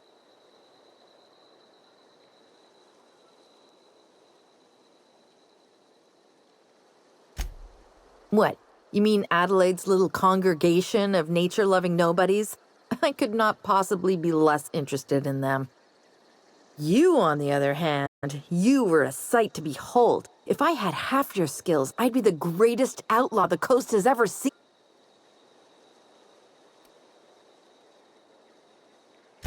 I'm great at... no. I insinuated myself into their company, see? And they didn't seem to mind one whit. I may have bartered them a few boxes of Adrena time, but yeah, I'm sure that's got nothing to do with it. I don't know. The vital processes that constitute the miracle of life are mysterious. Oh, you mean around these guys? The Marauders wouldn't hurt me. They love me. I'm practically their queen. Yeah, must be my... I got kicked out of Edgewater on account of falling sick with plague and stealing some... I'd heard some outlaws set up camp in the botanical labs. I decided to throw in with them. Instead, what do I find? But a bunch of former workers camped out around a greenhouse. I've got all the... Why?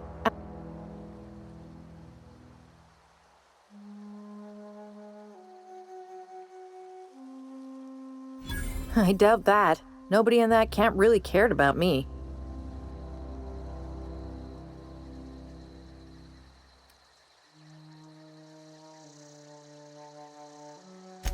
Wait, you're telling me he's got a copy of the mass market?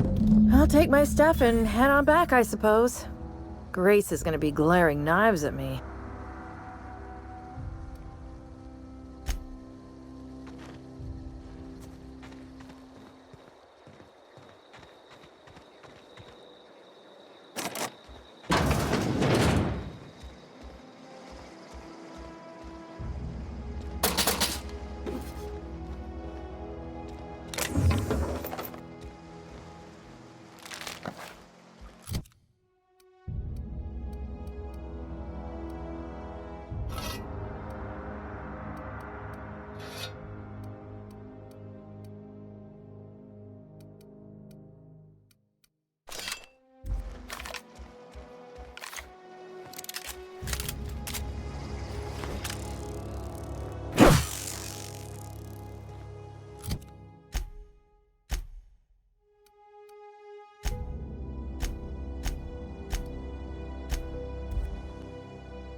What is it? We didn't always get along, but I'm glad to know Zoe joined up with a band of marauders. Zoe. The same Zoe who doesn't know a barrel from a... You pretty much did my job for me. Let me know if I can do something for you.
cannery's dead. This is gonna throw a wrench into my actuarial tables. Thanks. I'll see to it that this medicine gets to the people who need it. Here, something for your trouble. Nothing personal, but I hope we never do business together again. Don't want to make a habit of...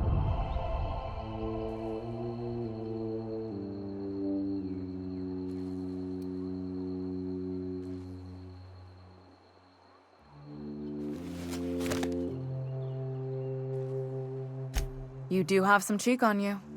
Lucky for you, I kept a little contingency fee in case you tried to negotiate with me.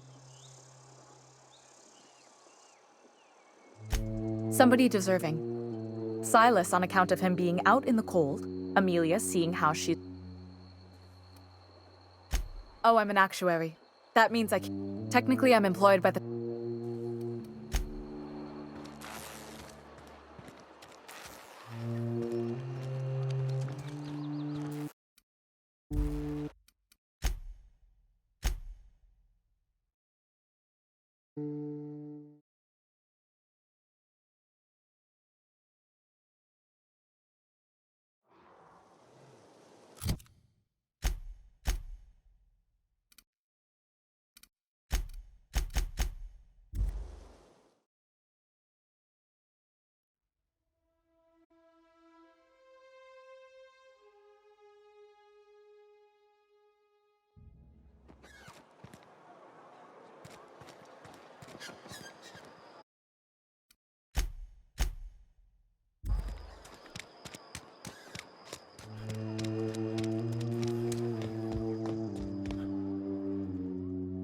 Just as I was on the mend,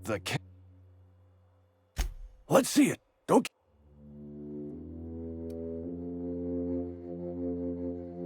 I don't know what that means. Is that some sort of medical condition? Is my plague getting worse or something?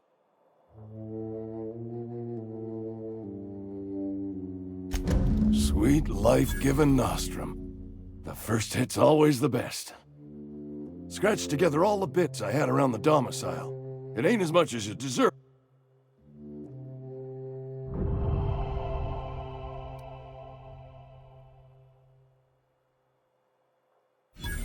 You'd really sprat me out?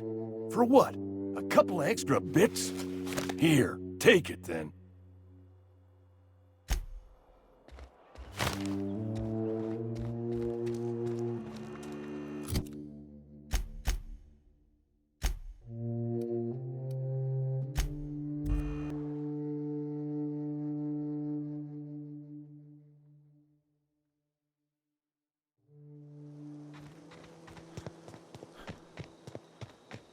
Is this your ship? Oh my stars, she is just so handsome. Does she have a name yet? What's her drive model? Oh, gosh. Listen to me babbling. When I was in Edgewater, I dreamed of flying on a real ship, working on a real engine, belonging to a proper crew. Edgewater won't last another season without power, but that don't change the fact that I'm indentured to Spacer's Choice. Company expects me back at my post.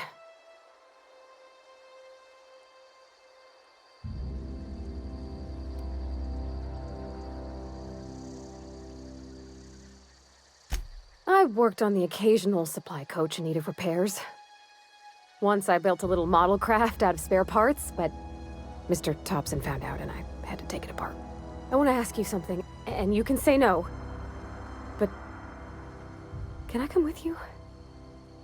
I could tend to your engine. I know my G-valves for my catalyzers, and I can keep your ship singing. And if you ever need a pair of eyes watching your back, I can do that too.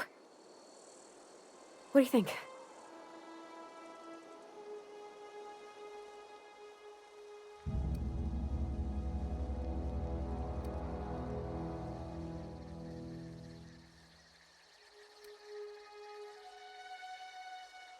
I know. Mr. Thompson said I was to chaperone you about the Veil. Loan me out to you like I was Spacer's Choice property. Well, they may think I am, but I'm not.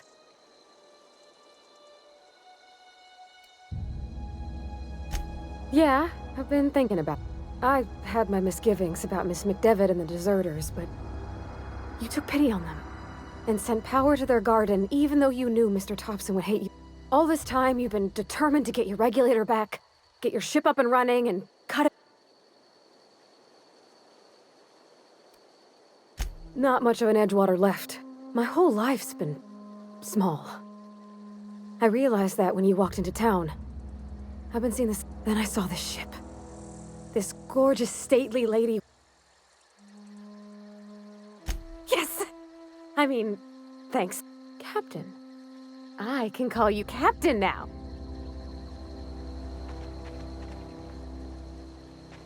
Yeah, huh?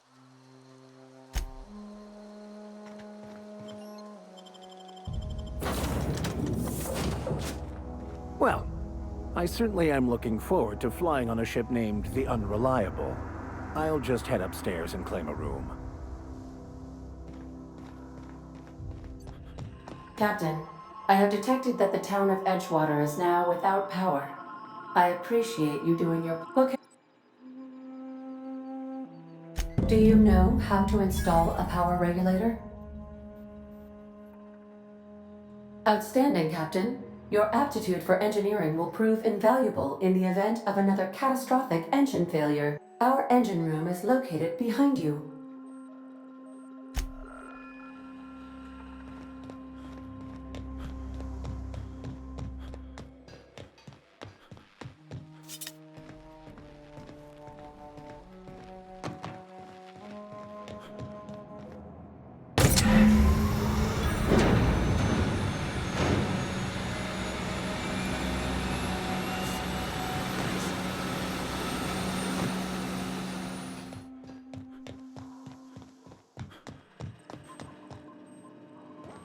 What can I do for you, Captain? All systems are operating within I am prepared to bring the Unreliable into low-altitude orbit. This should prove an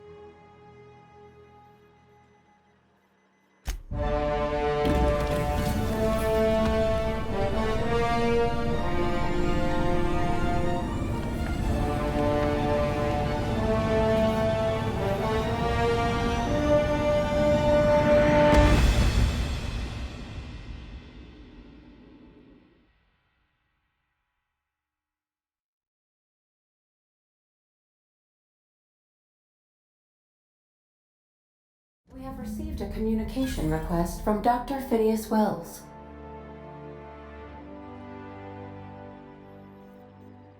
Aha, there you are. Hale and hearty, and captain of your own ship. I see you're putting the Unreliable to good use. Shame about her. How are you feeling, by the way? I lost track of you in that cave back there. Experiencing any, unnatural drippage? Perfectly normal side effect.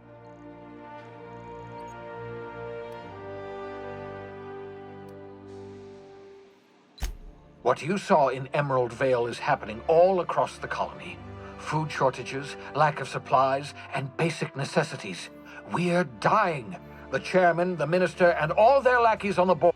The Hope has some of the brightest minds Earth ever sent us. If we can revive the Hope's colonists, they can help us undo the board's mistakes.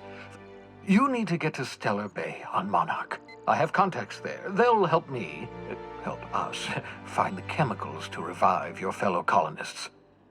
Gladys Culkelly, lovely woman, runs a cozy little black marketing outfit on the Groundbreaker. She can get you a nav key to land on Stellar Bay.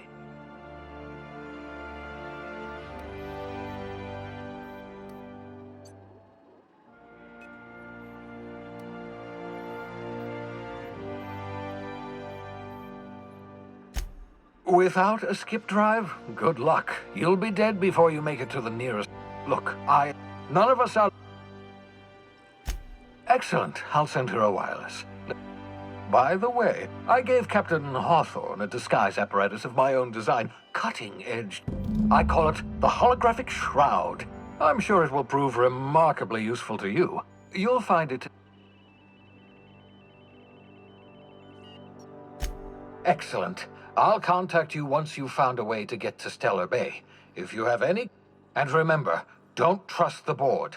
They'll try to win you over with promises of wealth and power, but it's a lie. The board's only interested in filling their own pockets. If we don't put a stop to them, they're going to run. Transmission ended. If you are ready to depart, please select a destination.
Destination reached. The Groundbreaker.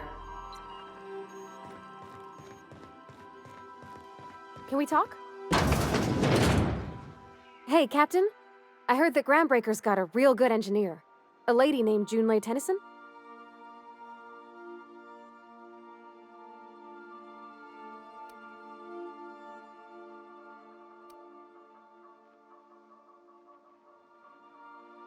I was thinking that maybe I ought to meet her. I don't got much experience fixing actual spaceships. I bet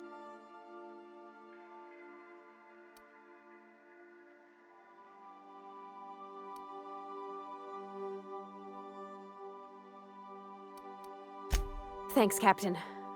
Did you want to talk about something else?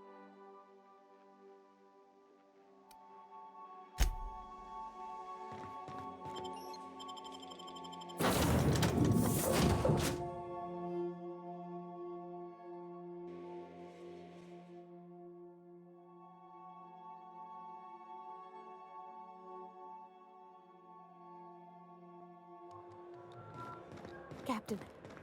Hey, Captain. I'm in space. That's not the point. This halfway just knocked out one of my work. Yeah, with a toss ball stick. I heard you the first time.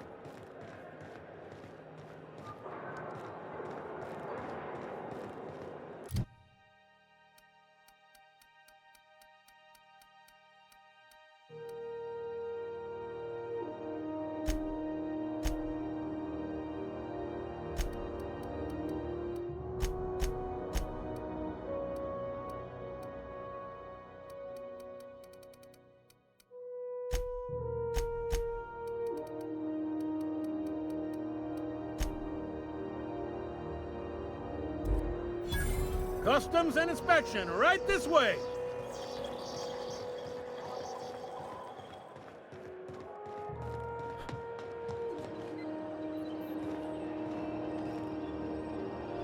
If you're not crew, you're little people.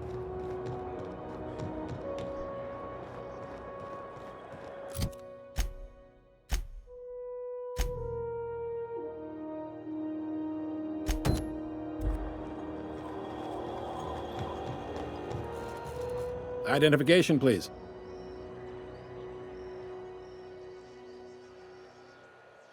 Captain Hawthorne, you said.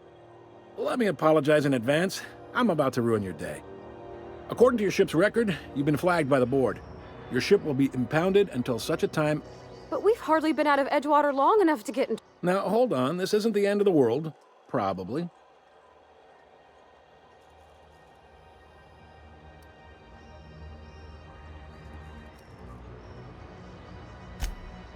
Oh, thank the law. I could use a diversion.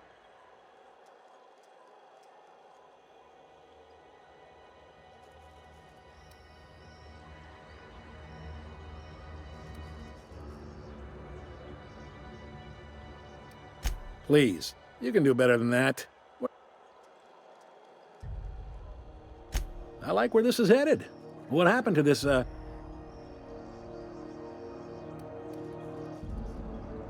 You must feel terrific. Good.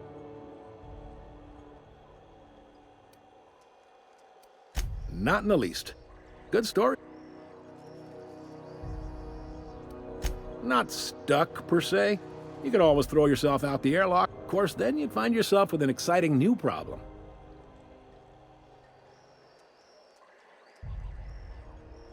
Access to that information is above my pay grade, and I shouldn't be mentioning it, but what the hell? This here, impounding your ship, it doesn't happen much. The board knows we don't take kindly to their interfering. If I had to take a guess as to why, you probably riled up the wrong petty board bureaucrat. A man named Udom.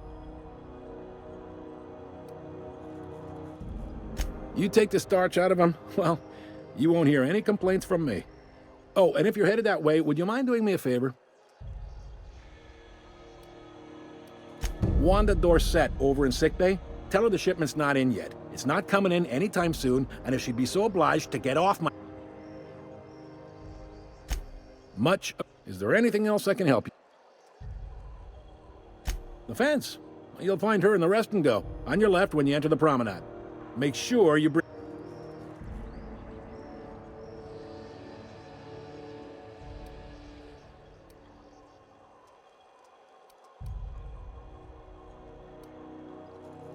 You noticed, huh?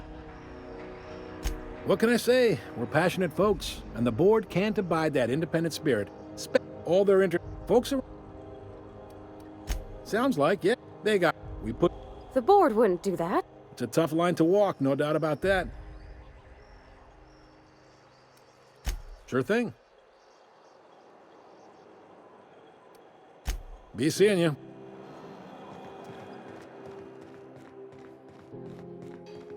I picked up this weird signal the other day. It was coming from Monarch.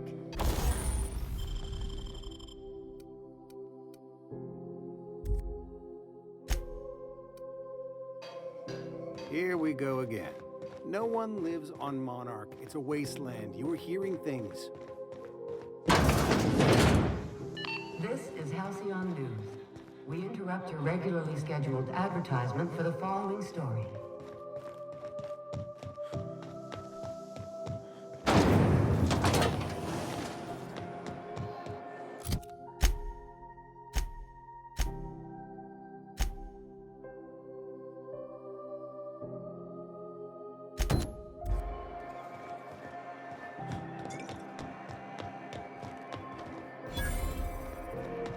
I'm not going anywhere. You can't keep me out of there.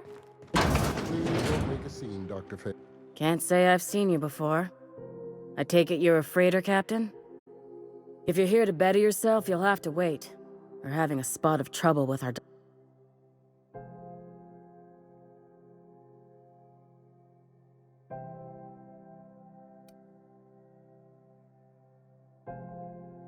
He must be referring to Irion. I'm sure the fool's gotten himself into another scrape. I'm beginning to wonder if I'm ever gonna get my service mechanicals at this rate. I'd be grateful if you'd spare the time. Last he told me, he was taking a shortcut by Scylla, and asked... You look out, though.